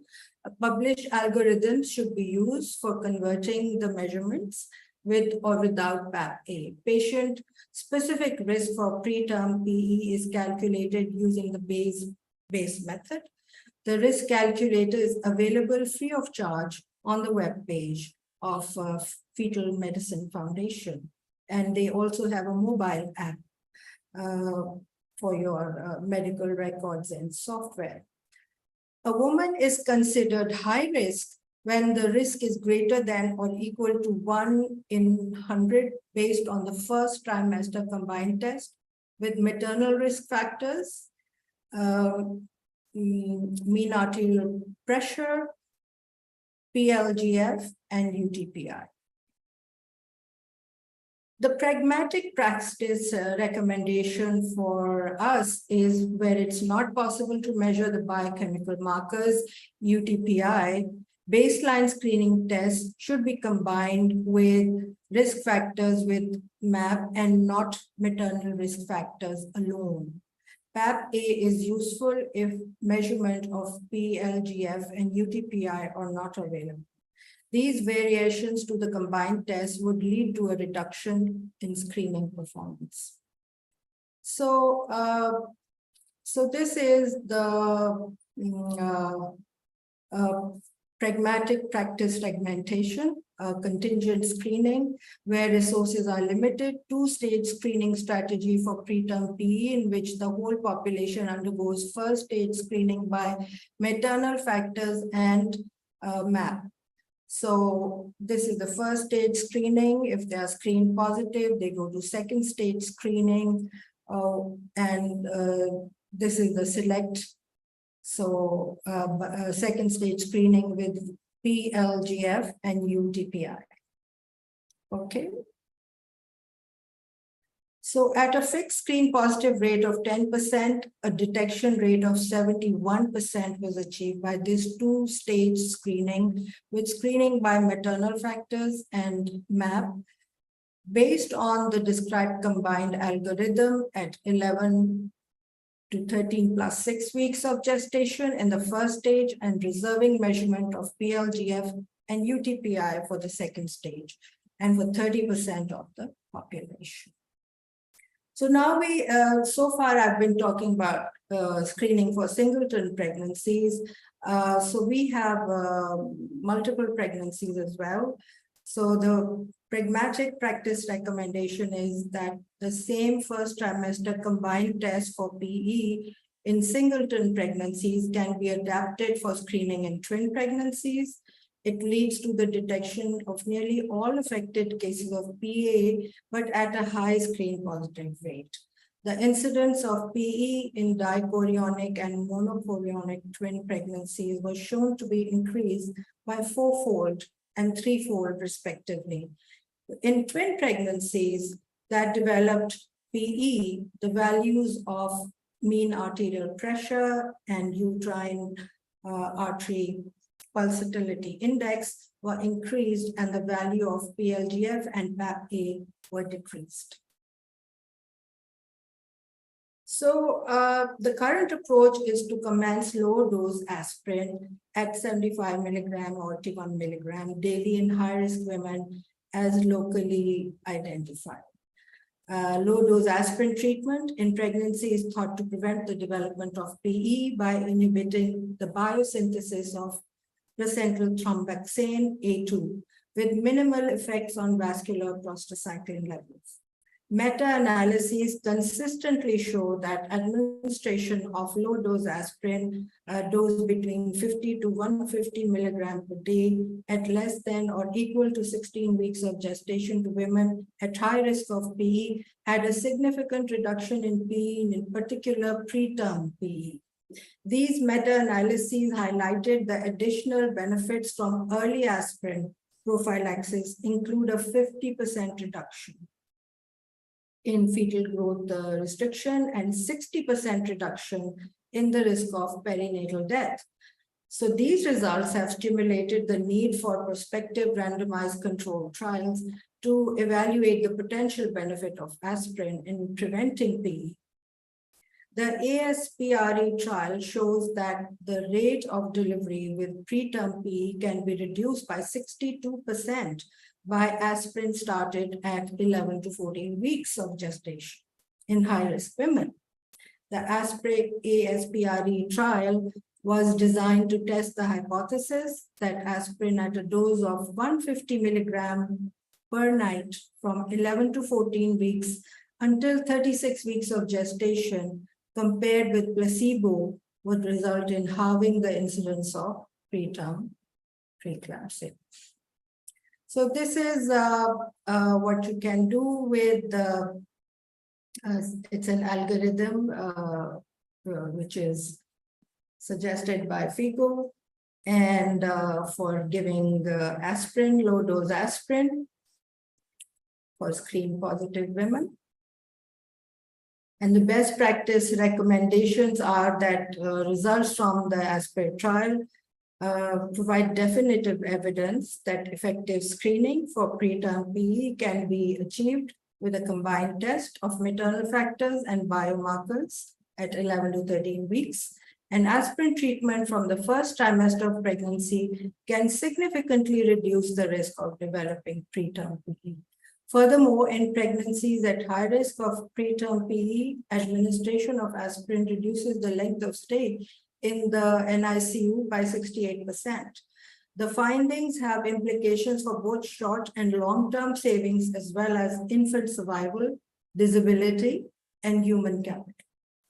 Following the first trimester screening and assessment for preterm PE, women identified at high risk should receive aspirin prophylaxis commencing at 11 to 14 plus weeks. Even rate of serious adverse outcomes was significantly lower in women taking low dose aspirin in the evening compared with the morning and afternoon. So an evening dose is to be preferred. The latest systematic review and meta-analyses, which included 16 randomized control trial studies for a total of more than 18,000 participants, demonstrated that administration of aspirin was associated with a reduction in risk of preterm PE. However, there was no significant effect on term PE. Only the subgroup in which aspirin was started at less than equal to 16 weeks of gestation at a dose of greater than or equal to 100 milligram per day was associated with a reduction in the frequency of preterm PE. Aspirin started after 16 weeks was not associated with a significant reduction in rates of preterm or term PE. So low dose aspirin is defined as a dose of less than 300 milligram per day. Mesotti et al. Demonstrated that aspirin 2.5 to 3.5 milligram per kilogram is the required dosage to produce a consistent inhibition of platelet aggregation with slight inhibition of prostaglandin production. So the recommended dosage of 150 milligram per day would be sufficient for a woman, average woman, with a weight of 65 kilograms at booking. So we must keep this in mind and our patients meet when we are doing this. So in conclusion, hypertension and preeclampsia is a global issue. If SDG 3 is to be achieved, we must prioritize functioning maternal health services, include available and convenient antenatal services for all women, and put together greater attention on the link between maternal health and NCDs. We should ask our leaders to invest in skill development for primary health care providers on risk assessment, counseling, ensuring aspirin availability, adherence to drug treatment, and comprehensive follow-up, and call for comprehensive early antenatal visits for all women that integrates universal screening for preterm preeclampsia using a combination of maternal risk factors and blood pressure, taken as recommended by the Fetal Medicine Foundation. Identifying a high-risk pregnancy can be life-saving. Thank you very much. Thank you, ma'am, for that wonderful lecture. I would like to... Anshu, I'll give the comments. Yes. So thank you, Dr. Sadia ma'am. As always, you were, the deliberation was perfect. You not only talked about the prediction, but also the prevention part of preeclampsia. So just want to highlight few things is when we talk about the low resource country like ours, I think you have touched upon all the FIGO recommendations, all the recent recommendations on various biochemical modified risk factors, everything. But just to cut my comment short, in country like ours, like in India, now we are seeing more referral of hypertensive disorders rather than hemorrhagic problems. Like PPH referral is reduced now. Hypertensive disorders are number one in state of Uttar Pradesh. Like when we talk about the referral is really high, and the maternal mortality is the cause of hypertensive disorder. Maternal mortality is number one. So here I would like to emphasize that as a Gestosis Foundation, as a Foxy Gestosis guidelines, we have framed Gestosis score that is applicable to the low resource country like ours. And we have one publication in Jogi recently where we published the patients' data of 70 patients. And here we found that if a Gestosis score is more than 3, the patient can be immediately put on aspirin as early as possible, and this really works and is applicable in low resource countries. So this is my thought. And recently, Dr. Sanjay Gupta sir said that it is better if you do more studies where we can find out higher the Gestosis score, more are the complications and the chances of severity. So Pakistan is just like we are, like the same resource settings, because if we talk about the primary health centers or community health centers, we don't have equipped ultrasound machines. We don't have biochemical markers to do. It's only the medical history, maternal history that will work. So there are certain indications, like if a patient is a pre-gestational diabetes or IVF with donor oocyte, straight away they get the score of 3, so they can be started on aspirin. So this can be taken ahead with CEPHOG for further studies, taking Gestosis score forward. Of course, the biochemical markers and other risk predictions like triple test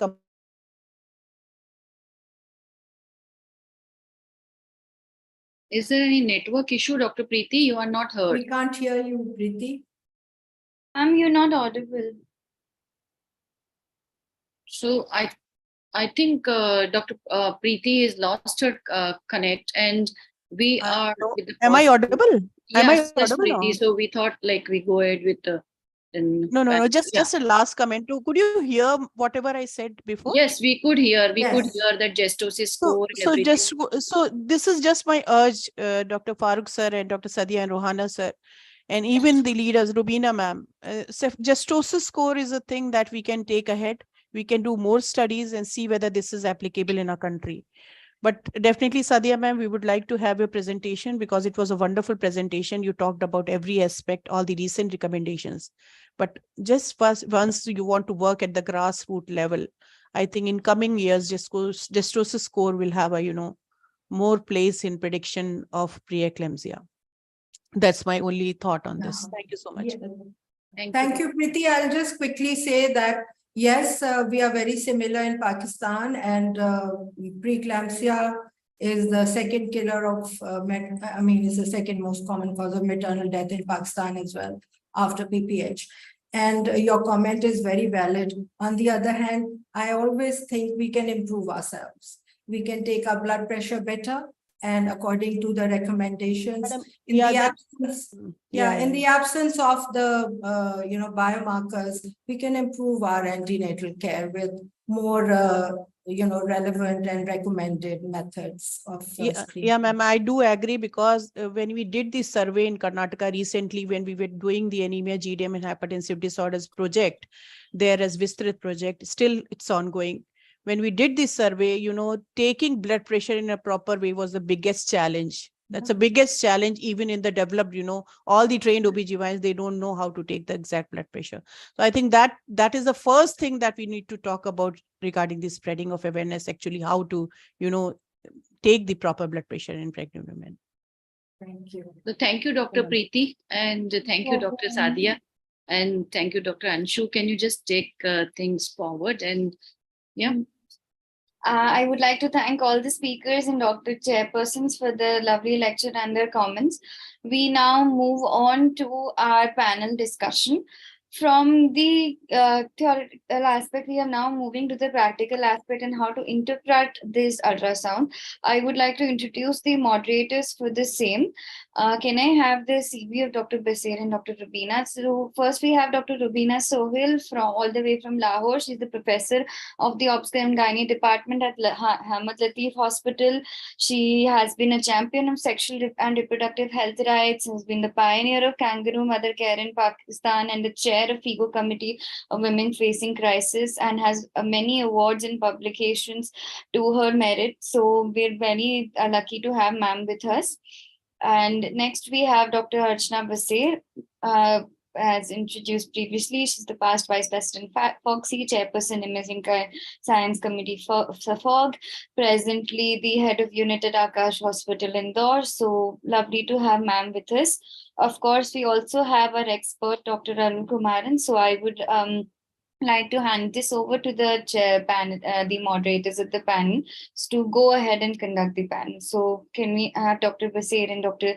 Rubina introduce the rest of the speakers, the panelists, please? Thank you, Dr. Anshu, for introducing us. I really am happy to be co-moderator with and sharing the stage with Professor and Dr. Rubina Sohail. She is so nice. I mean, a very humble person, and she has really given very great inputs on this panel. And what we are trying to do in this panel, bringing up the practical aspects of what we have learned from both the speakers, since we know that hypertension and diabetes, gestational diabetes, are the very serious problems, and they are increasing because of the lifestyle. We are going to be focusing mainly on GDM. Dr. Rubina is going to tell why we are focusing on GDM in our panel more than hypertension, because we are all being primed up by hypertension, and many of us are being now inducted about how to diagnose PIH, but still GDM gets missed out, and majority of the stillborn and IUDs is because of undiagnosed GDM. So Dr. Rubina is going to take us through a very interesting case where, like, if all the panelists will have their say and how they would have best managed this case. So over to Dr. Rubina for your this thing, and please introduce our panelists. You can introduce Dr. Shama, Purab, and then I can introduce Dr. Kavita. Can this be stopped? Yeah, first let's introduce Dr. Rubina, and then we can share our screen. Okay, thank you very much for this introduction of the panel discussion, because as you said that it is very important to apply the information that we have on our medical disorders. And that is why we have kept two interesting cases, and if we have time, maybe more interesting cases for discussion.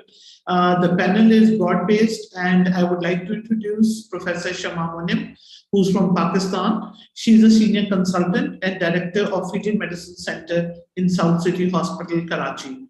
She's a pioneer of fetal medicine in Pakistan, founder and director of Fetal Medicine Unit in Aga Khan University. She's founding section head of maternal fetal medicine and neonatal health, and she initiated the first fellowship program in maternal and fetal medicine in Pakistan. And Dr. Shama, thank you very much for agreeing to be a part of our panel. Thank you. Can I have the next? Thank you, Rubina. Dr. Purab Dorji, he is also a very important person. He did his postgraduate diploma in medical ultrasound, certificate training in maternal fetal medicine, and fellowship in obstetrics and gynecology. He heads His Majesty's Edu Medical Unit in Bhutan. He's editor-in-chief of Bhutan Health Journal. He's professor of obstetrics and gynecology. He's a subspecialist in maternal fetal medicine in Bhutan.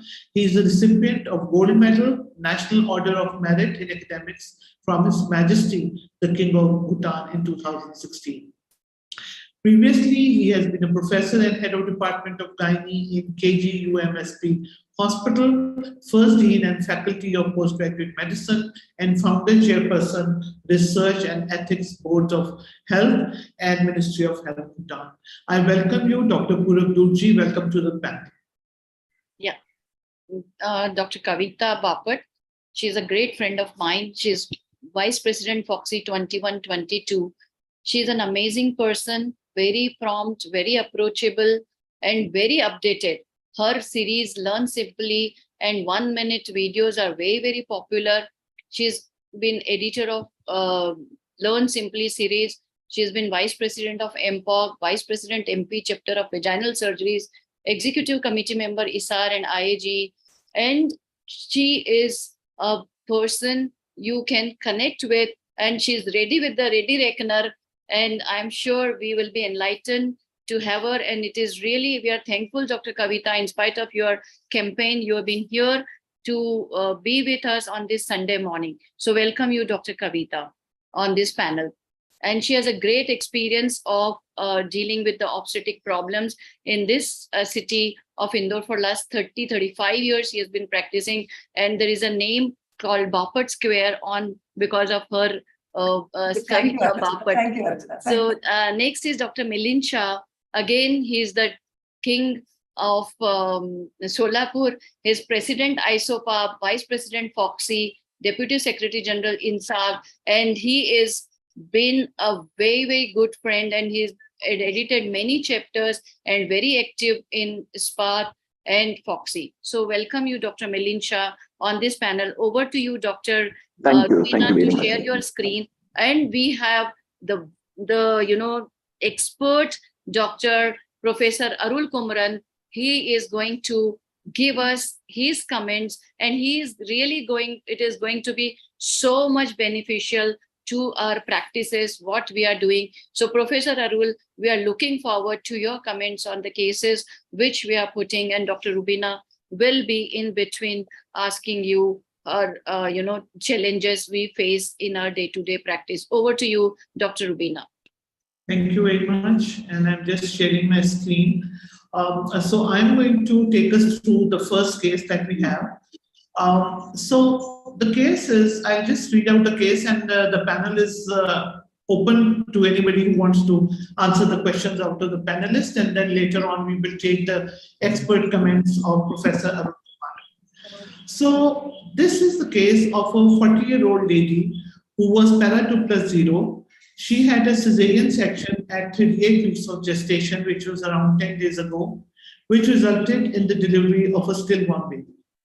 She is anxious and does not understand why it happened. And you are a part of the review panel. Regarding her history, she had a history of regular menstrual cycles with mild dysmenorrhea. Her last menstrual period was on the 21st of September 22.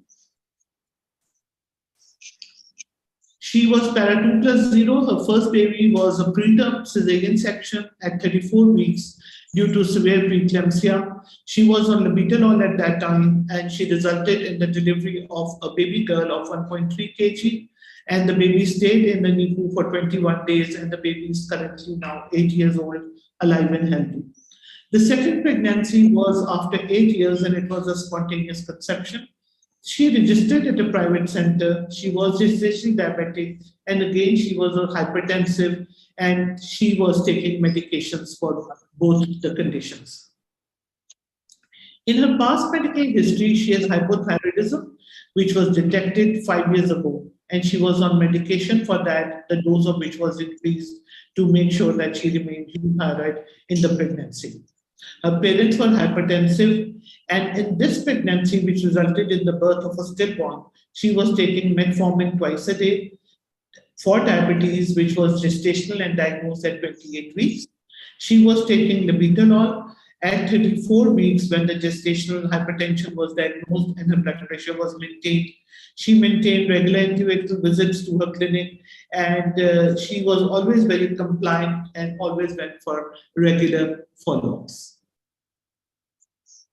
Now, there are a lot of questions which arise from the case, and I think that one of the SDG indicators about which probably enough work is not being done is the stillbirth.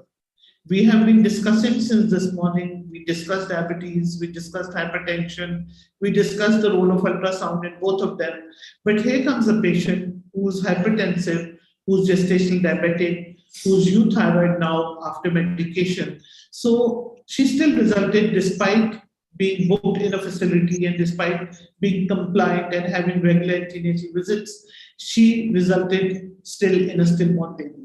So the question arises is, before we actually go to the outcome of the patient, we would like to see that what would have been your management plan based on the case history alone. And anyone in the panel is most welcome to answer. Yeah. I think, yeah, okay. Yeah, Rubina, can I? Yeah, okay. Milind, you go on. Okay. Yeah. At the onset, I should apologize. Actually, I'm in Chandigarh, and there's little connectivity issue, and some sessions are running simultaneously. But I will be definitely with the panel throughout this particular 45 minutes. But in between, suppose I get disconnected, please excuse me.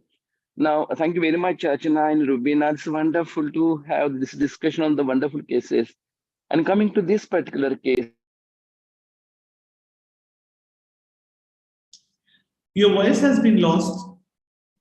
especially in such cases when there are multiple factors involved. When there is a GDM, there is a preeclampsia, history of previous baby loss. I think timing of delivery is very, very important in such cases.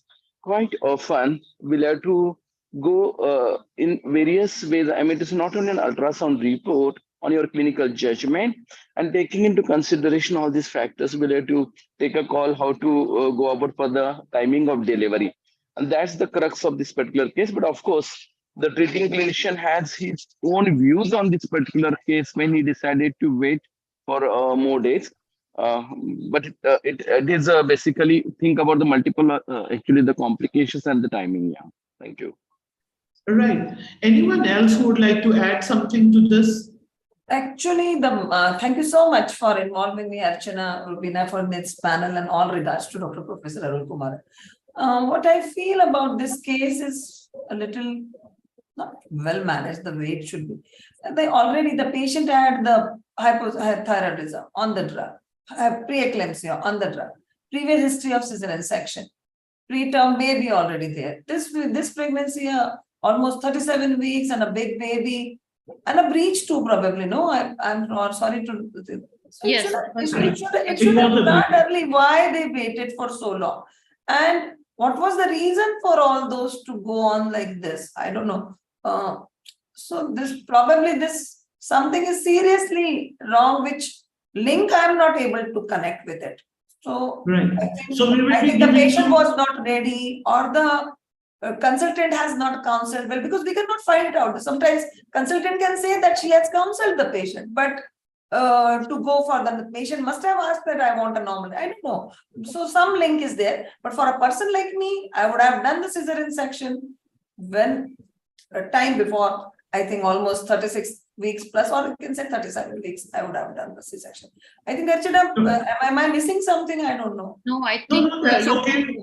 We will be giving you more information as we go along. So that's okay if you are missing anything. We understand that. Dr. Sharma, would you like to say how quickly you would monitor this patient and when would you plan delivery? Because people have got different points of view regarding the timing of delivery. What would be your take on this? Actually, I would go back a little bit and I would start from the antenatal period. I think for me, the mode and the time of delivery is all secondary, but the main important thing is the antenatal care. And I missed out if she was started on Ascard because she had a previous history of preeclampsia.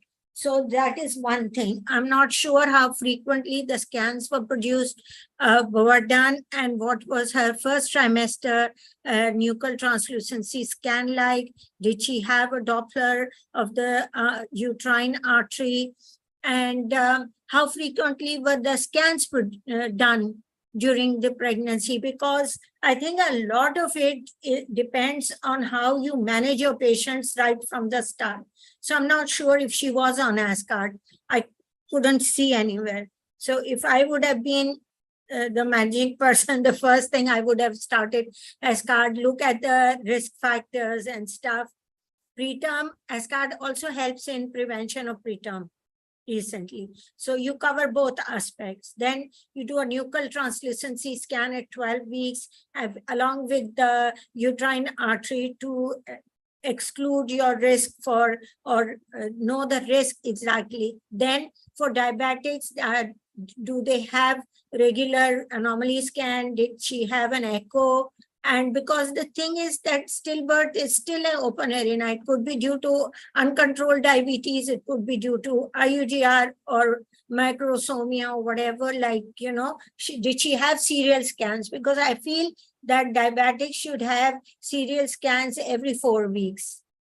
Yeah. 4 to 6 weeks, depending on the socioeconomic and the affordability, obviously. But like, you know, I think leaving it till 32 weeks or 28 weeks is a bit off for me. And then delivery, obviously, if it's controlled and everything is going good, then you would deliver after 38 weeks. But if there are issues, then 36 is good enough to deliver with Dexhub. So I think time of delivery is not that much important, but the antenatal care per se is more important.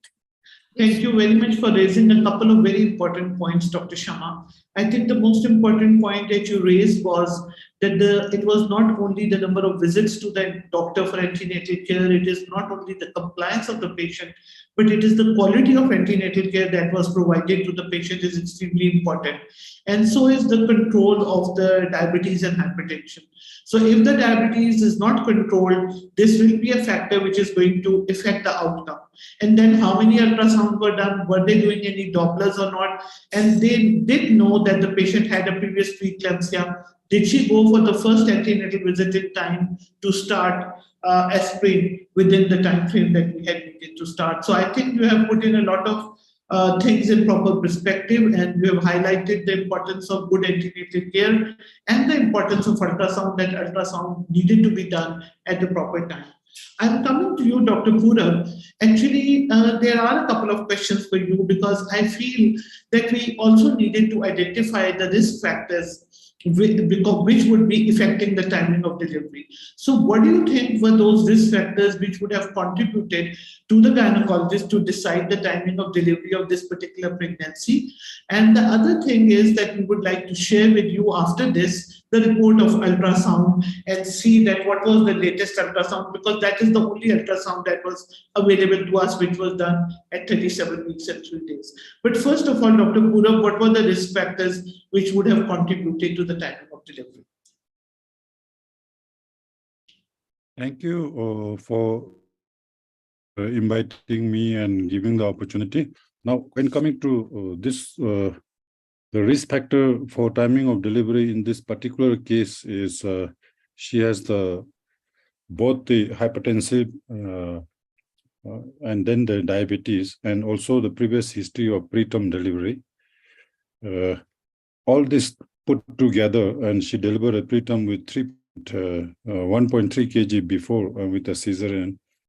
Here, I think, being a clinician and a patient having with a double risk factor going on, practically in our clinic here, similar patients who are here, given the context with the poorly understood mechanism of stillbirth happening once you cross 36, 37 weeks on with diabetes and with a compounded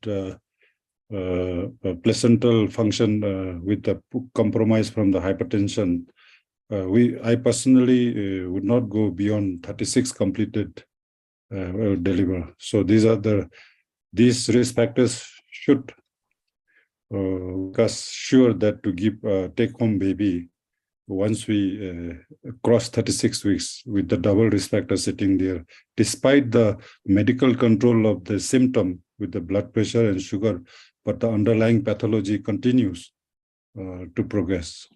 So what you are saying is that even if the gestational diabetes would have been well controlled, you probably would have delivered her at 36 completed weeks. Is that right? Yes. Okay. I will share with you the... Rubina, can I add one comment? Yes, of course. Please do. Yeah. Yes. Before seeing this final report with no graphs, which you had written in the last actually sentence in this particular slide, what I feel that, quite often the major gap remains between if the sonography is done by sonologist and the clinician is, taking a decision in that particular given case. Quite often, this gap can be breached. Suppose we have a good dialogue with the sonologist, and many centers, especially in India, they do their own ultrasound. And then not only a particular parameter, but overall judgment.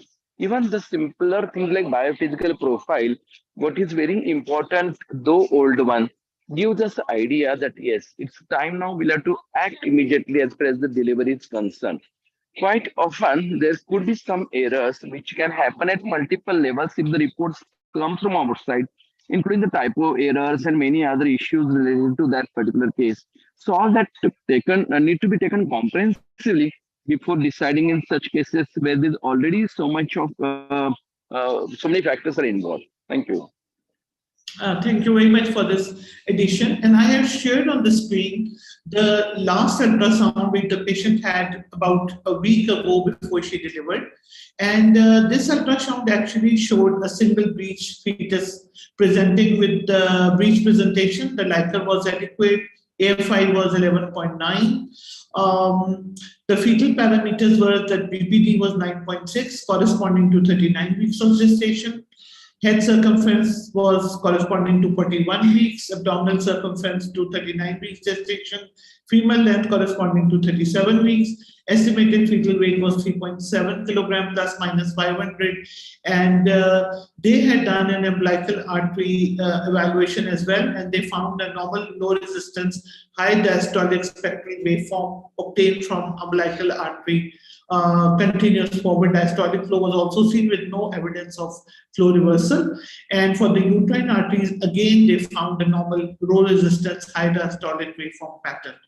And the diastolic flow was seen with no evidence of reversal or a diastolic notch. So normal spectral waveform obtained from both middle cerebral arteries with continuous forward flow and no evidence of flow reversal. Based on this, the ultrasonologist said that it was a 39 plus 3 weeks of gestation, and they said that there was no evidence of fetal-placental or uteroplacental insufficiency. Obviously, this ultrasound was the last ultrasound which was done when the fetus was alive. And a lot of thought needs to go on this ultrasound, that what were the right things in this ultrasound, what were the danger signs in this ultrasound, and how should we move forward. So based on this, I have a couple of questions, and I think I will start with Dr. Pura because that is where we left off, and ask him that what is his inference from this ultrasound report. And obviously anybody else who wants to comment can join in later. Dr. Pura. Dr. Pura? Yes, from this ultrasound, we might be looking at, we do not know the previous scans and the growth trajectory or the velocity pattern, but looking at this, maybe we might be looking at macrosomia, which may have an underlying poor control of glucose control in the pregnancy. Right. Thank you very much. Anybody else who would like to comment on this ultrasound report, and also on the fact that they said that there was normal fetal-placental flow and no uteroplacental insufficiency? I think this is an important point. While seeing outside, this report doesn't mean that much bad, but when the patient is with such a high risk, we need some plotting of the graphs and many more things. So the whole serial, the way it has been put, that such gestational stage, they have put there is a percentile and everything is over there. But we need a good graphic presentation. Could have been a better way of putting it. Otherwise, I don't know. I find it not that bad report, honestly. This is the normal routine reports all over the country. People have the general OBGYN, but it could have been given. I think I'm not an ultrasound person, but what I feel, it could have been in a better and a smarter manner, or much more, which you people can add on. Yeah, Shama, can you comment on this, because you are a specialist in this, and I would like you to comment on this ultrasound report and also the fact that what could have been done more regarding this ultrasound for us to have made a decision of delivering the patient with an alive baby. What would you comment? Oh, thank you, Rubina. I think this report outrightly shows that the sugar controls have not been brilliant, because if you see all the parameters around the 96 centile, yes, it would be nice to have a previous scan and you can plot it on the graph, but looking at it, I'm concerned. I think that this was an uncontrolled diabetes. We don't know what the sugar monitorings were like, because I personally feel that many times after 32 weeks, you get this ultrasound, although the OGTT and things have been normal. But once you put them on blood sugar monitoring, you would know that the sugars are out and you need to start them on some medication. But this would warrant delivery. For me, it means it was uncontrolled and needed delivery. And actually the Dopplers are not very good with diabetes. Even for that matter, the biophysical profile may not be predictive of the outcome in diabetes. Diabetes is totally an outlier for such things.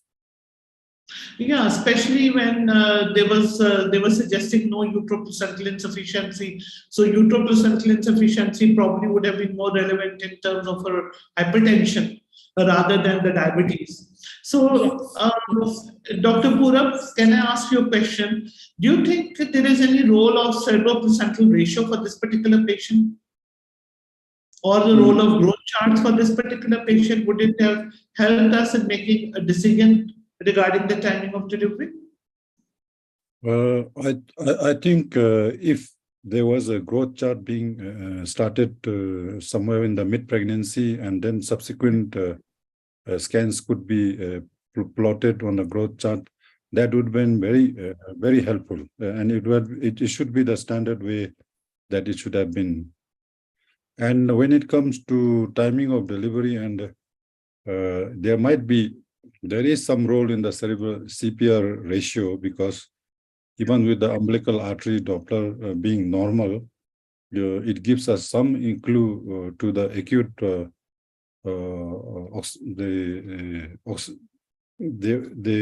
probably with the acidemia that is happening in the diabetic patients. Without hypoxia, they can have acidemia underlying, and it gives us a good prediction. There are already a lot of information with neonatal morbidity or peripartum fetal compromise being linked with CPR. So that would have been a good indicator. The person doing scan could have included along with the umbilical artery. That would have also given some window of early intervention.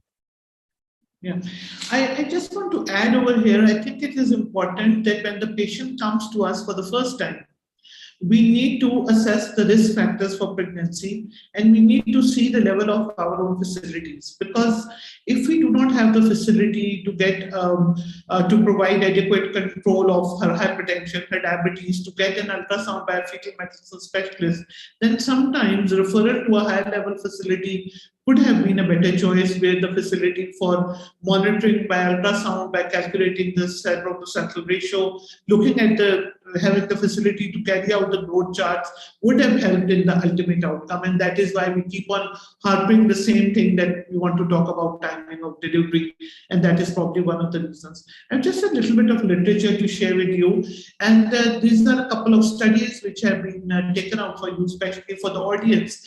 That this was a study which was carried out more than 1,700 pregnant women, and they showed a decreased ratio in fetuses associated with a 3-fold increased rate of cesarean section due to fetal distress. The data also suggested that a low cerebroplacental ratio is a reliable predictor of an impaired neonatal outcome in terms of lower birth weight, transfer to neonatology units, longer length of hospitalization, and the presence of severe morbidity. So this is an efficient marker both for detection and follow-up of early stage placental insufficiency. So in our particular patient, if the central ratio would have been calculated, it would have helped us to understand that though there wasn't any overt placental insufficiency existing, but they still, if the ratio was low, then they still could have delivered the baby in time to save the baby. So this is actually showing you the way that you can calculate the CPR ratio. And this is basically calculated as a ratio of the umbilical artery and the middle cerebral artery pulsatility index. And this is also being shown how to plot it on the graph. And when this ratio is low, then it means that it is not a good predictor for our baby. Another thing, it showed that a customized standard better reflects adverse pregnancy outcome at both ends of the fetal size spectrum. And it has increased clinicians' confidence in growth assessment while providing reassurance when abnormal size merely represents a physiological variation.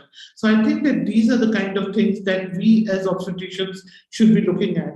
And I'm sharing with you a growth chart which was recommended by the Royal College of Obstetricians and Gynecologists as way back as 2013 in the Green Top Guidelines, that this is the way that the growth of the baby needs to be plotted. And these are actually simple to plot. So if you're able to plot them, the growth trajectory of the baby could have been followed, and the macrosomia, when it started developing, could have been an indication for better control of the better glycemic control. So these are the things which we can incorporate in our management of these patients to ensure a better outcome. Can we have Professor Arul Kumran's expert opinion on this, Rubina? Yeah, I'm just going to finish this and then we are going to go back to, maybe this is the time that we can ask Professor Arul Kumaran, sir, what would you suggest for this particular patient and what is your opinion, and then we can move on from there. Thank you. And it was a good discussion, and there are a number of points which comes out. I'm just talking about the UK practice. Now, because she had preeclampsia and a preterm baby before, as suggested, we would have started on aspirin, 150 milligrams in the night from early 12 plus weeks, if she would have come in time. But we would have advised her soon after the baby was delivered, the first baby was delivered, that she should come early for antenatal care so that we can start aspirin. Now, she was on metformin and labetalol, if I remember.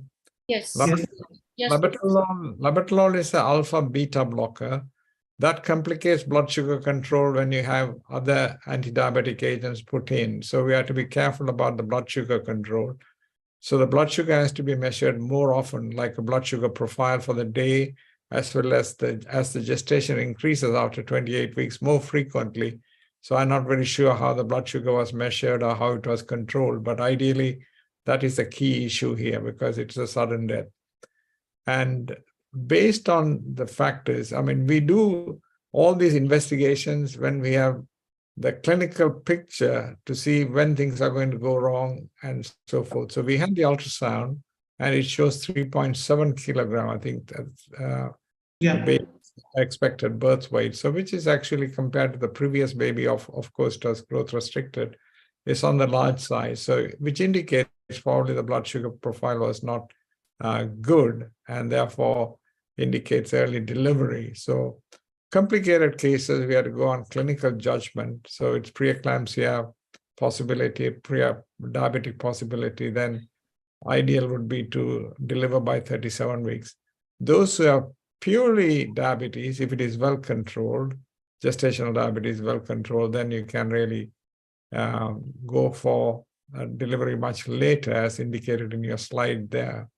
But we are not sure about the blood sugar control because you haven't given much information on the blood sugar control in the last few weeks. So I think the key issue here is actually because on alpha beta blocker plus metformin plus the monitoring, as Professor Doji was saying about how the growth profile is. So a number of factors can be improved, but if things are not going well, the timing of delivery has to be by 37 weeks.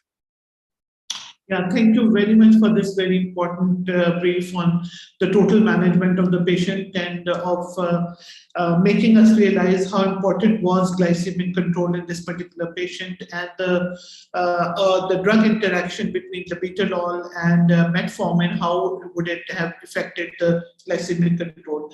And I think that there were so many red flags in this case which could have necessitated, even by clinical assessment, even in the absence of a better ultrasound, decision making could have been done and the baby could have been saved.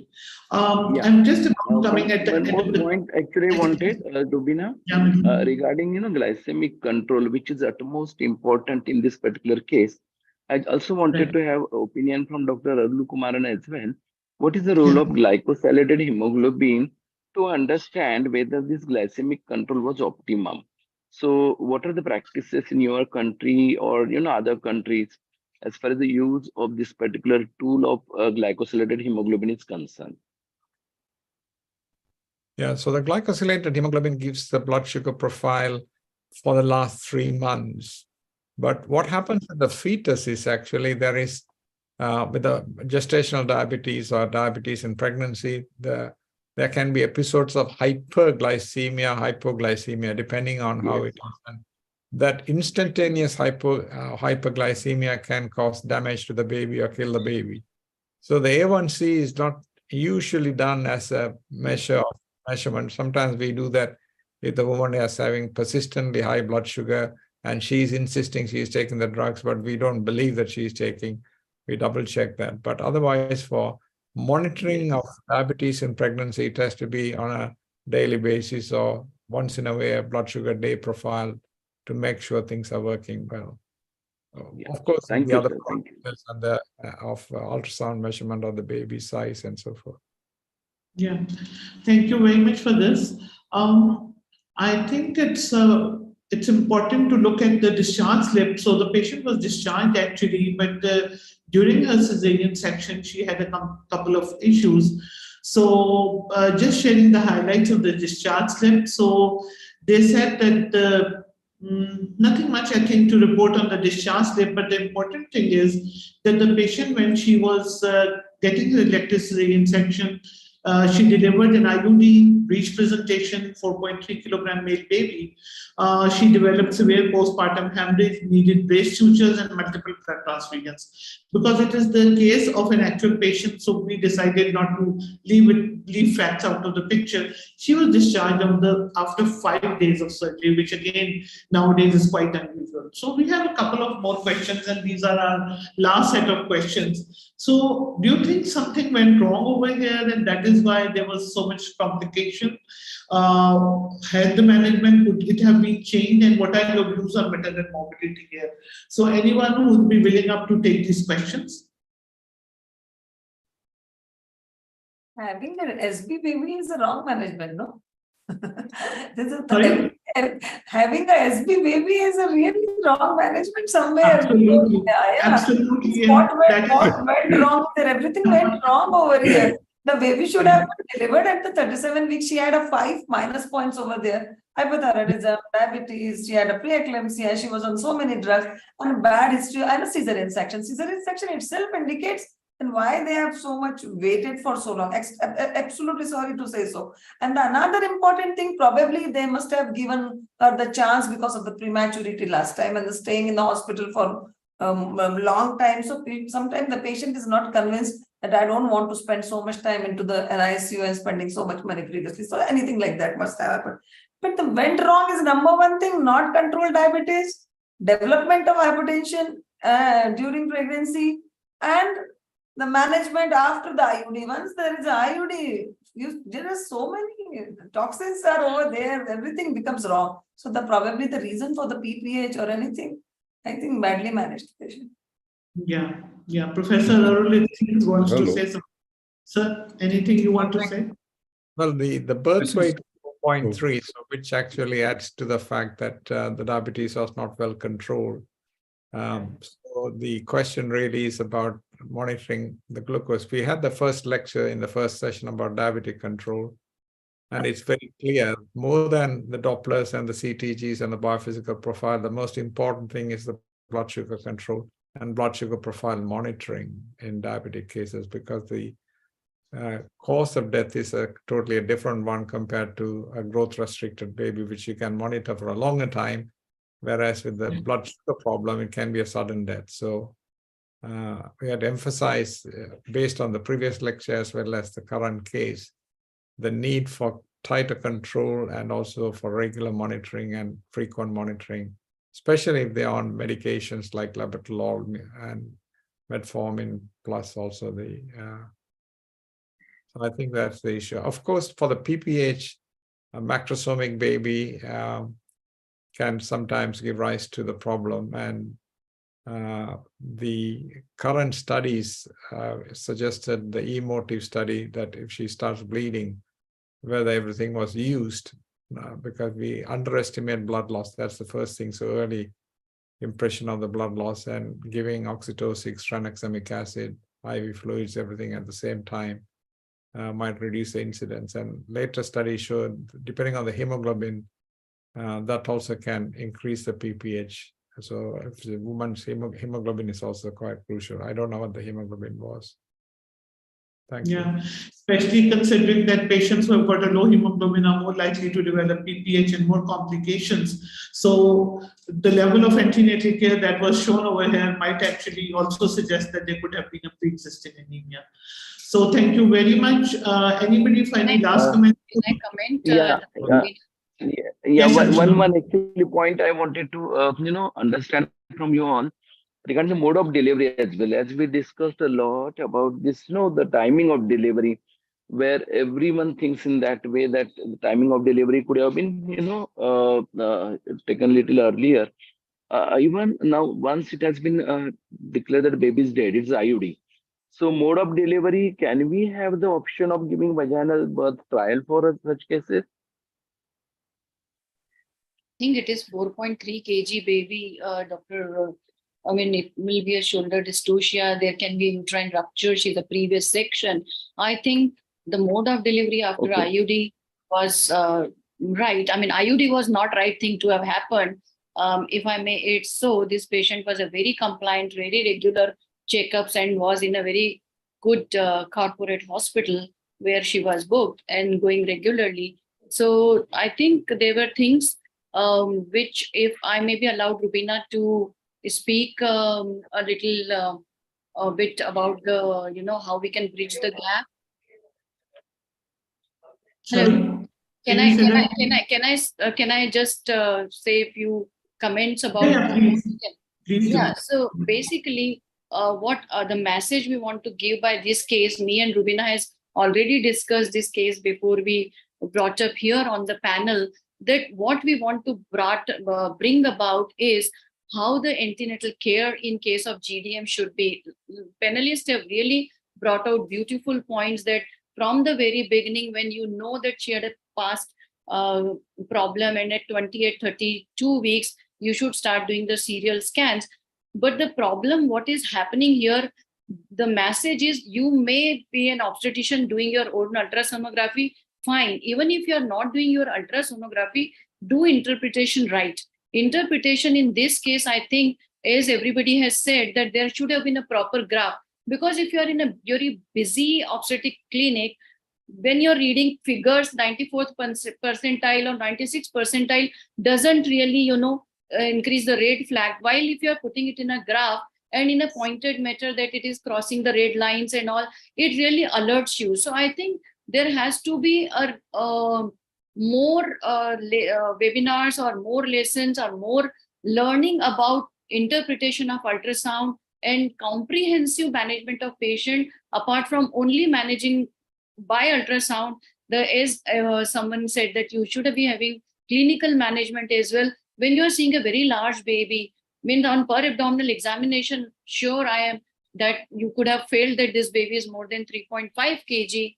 And if you would have plotted it properly, I think, as everybody has agreed, that the timing of delivery should have been little earlier in this case. So the take-home message I would like to give from this case, that look at the ultrasound report very, very carefully and interpret it properly. And as Bella has said in her talk, before, that role of Dopplers, especially the uterine artery Dopplers in case of diabetes, is not that great. So if any more comments, Dr. Rubina, from your side? No, I think we will stop this conversation over here, and thank you very much for your excellent input into the last minute messages that we want to give. I think we should start with our second case because we are running really short. I think we can, it is a Sunday morning, Sunday afternoon, Rubina, and we have really discussed good GDM, and people have to attend some other things. So next cases can we keep for, it was a nephrotic syndrome case. If you would like, we can just quickly go through it, or otherwise we can wind up here, and just one take home message from all the panelists and from the Professor Arul Kumar, and we can wind up our panel. Dr. Purab, can we start from you? Just let's prime up everybody who is attending for gestational diabetes, because it is something which is coming up and increasing incidence, and this is one of the leading cause of intrauterine death and stillbirth. So just one comment from each one of you. I think from today's case, I think it is time that all obstetricians should be very mindful of having at least some sort of graph to monitor all the high-risk pregnancy in your practice, whether in government hospital or in your private practice, that all high-risk pregnancy should have a graph where you plot the ultrasound and see, that gives you a pictorial picture both for yourself and the patient, so that you can make a timely decision. That would be from my side. Thank you, Dr. Purab. Dr. Kavita, any, one line message you want to give? I think right antenatal checkup has already been, Dr. Dorji has said, a prompt intervention was the reason over here, the timely decision, what they say, and right counseling to the patient. Something missing in this case is a counseling part, which we don't know what they've been counseled and what the patient wanted. So the right counseling, right antenatal checkup, control of diabetes throughout is the prime thing which we come to know. And after having the IUD, I think we should have done the postmortem of this baby, I think. I don't know why, and I don't know. Because of the SB, I think it's not a good thing. So I don't know, Archana, but it's not in protocol, but it's needed for the stillbirth babies to be properly investigated afterwards. So that's a missing link over there. So right antenatal checkup, good counseling, right follow-up diabetes, and right intervention. Dr. Shama, and thank you. I just want to say that for such patients, awareness, there should be public awareness about pre-pregnancy counseling. We can start with the pregnancy with a better control of diabetes, regular antenatal visits, and not only customized chart, but your own population specific charts can be used. And basically, that's it. Dr. Milind, and then Professor Arul to give us very expert comment, so that people can improve upon, because there's always a scope of improvement. Interpretation and action has to be taken in time. So Dr. Thank you very much, Archana. Yes, the crux of this particular case, actually, the take-home message is the proper timing of delivery and the mode of the delivery. And as I said, even the interpretation of whatever report comes in front of you need to be understood. Whatever actually inputs you feel that would have been added in the report as well need to be conveyed to your sonologist if the ultrasound is done outside, and that can help in the future for the further cases. Yeah, Professor Arul, and then Dr. Rubina, if any thoughts have come to you recently. Yeah. Professor Arul, final word. I'm not sure about the final word, so I might just comment on my observation. Number one is actually, as we are filled with science, we are moving away from looking at the woman as a whole and the baby and making a clinical decision making. We are worried that if we intervene, without something going wrong, we shouldn't intervene. But by the time we wait for something to go wrong, it might be too late. So I think we have to really have a clinical maturity as to when to intervene in such cases. The second point which comes in, she's on labetalol, she was on metformin, and the key crucial issue of getting her down to check the blood pressure and the blood sugar more often, and I don't know how often it was done. In the UK setting nowadays, they have these arm patches so that they can know the blood sugar over time. But even that is not available. When she comes to the antenatal clinic, the doctor can have a small dextro sticks and the blood pressure machine and double check the sugar and the blood pressure. That can make it easier for control. And if there's any doubt, then she can be admitted or she can be given proper advice. So I think a better antenatal care would be very useful, which will be more frequent, especially if they have 2 or 3 pathologies. Thank you. Thank And you I so also much. agree with the postmortem, because although the baby is 4.3, very likely it is related to diabetes, but a confirmation, at least looking at the pancreas, even if you don't want to do very much, to take a section of the small biopsy of the pancreas to look at beta cell hypertrophy will be quite useful. Yeah. Thank you. Thank you very much. So, yeah, Archana, I would just like to focus and get the attention of all the participants and the audience onto the quality of care. I think that in this particular case, one point that was highlighted was an issue of quality. And I think the second thing is the sensitization and instruction to the patient at the time of the last delivery. If that patient would have been instructed appropriately at the time of the last delivery regarding the probability of having preeclampsia again, maybe these consequences could also have been avoided. So I think instructions at the time of discharge, awareness of the patients on getting themselves booked early in pregnancy, and the focus of our healthcare providers on the quality of antenatal care, whether it is related to diabetes or due to hypertension, because we all know that in South Asia, hypertension and diabetes both are on the rise. And all the obstetricians sitting over here would agree that we are getting more and more patients who have got hypertension and diabetes both at the same time. And in every day in our clinic, these kind of patients present to us. So being focused on quality, increasing the sensitization of the patients toward their issues and their long-term and short-term impact, not only on the pregnancy, but on the course of their lives in the future, will play an important part in improving the quality of care, not only for the babies, but long-term for the mothers as well, and helping us achieve our goals related to health for SDGs. Thank you. Thank you, Rubina. Thank you for bringing out very important points. Diabetes and hypertension are like cousins. They come together.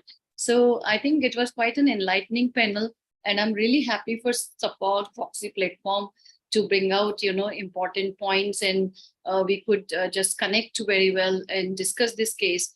And we are going to wind up now our panel. I would like to invite Dr. Anshu to propose vote of thanks to all our panelists and the format. Especially, Archana, to the chairs who have been very patient, and they've been here all the time, Professor Farooq and Rohana, both of them are here, and really a big bundle of thanks to them from my side at least. And to Professor Arun, it's an unearthly hour in UK at this time. Yeah. Thank you so much. I would like to first of all thank Dr. Basir for letting me be part of this wonderful webinar. It was indeed very informative.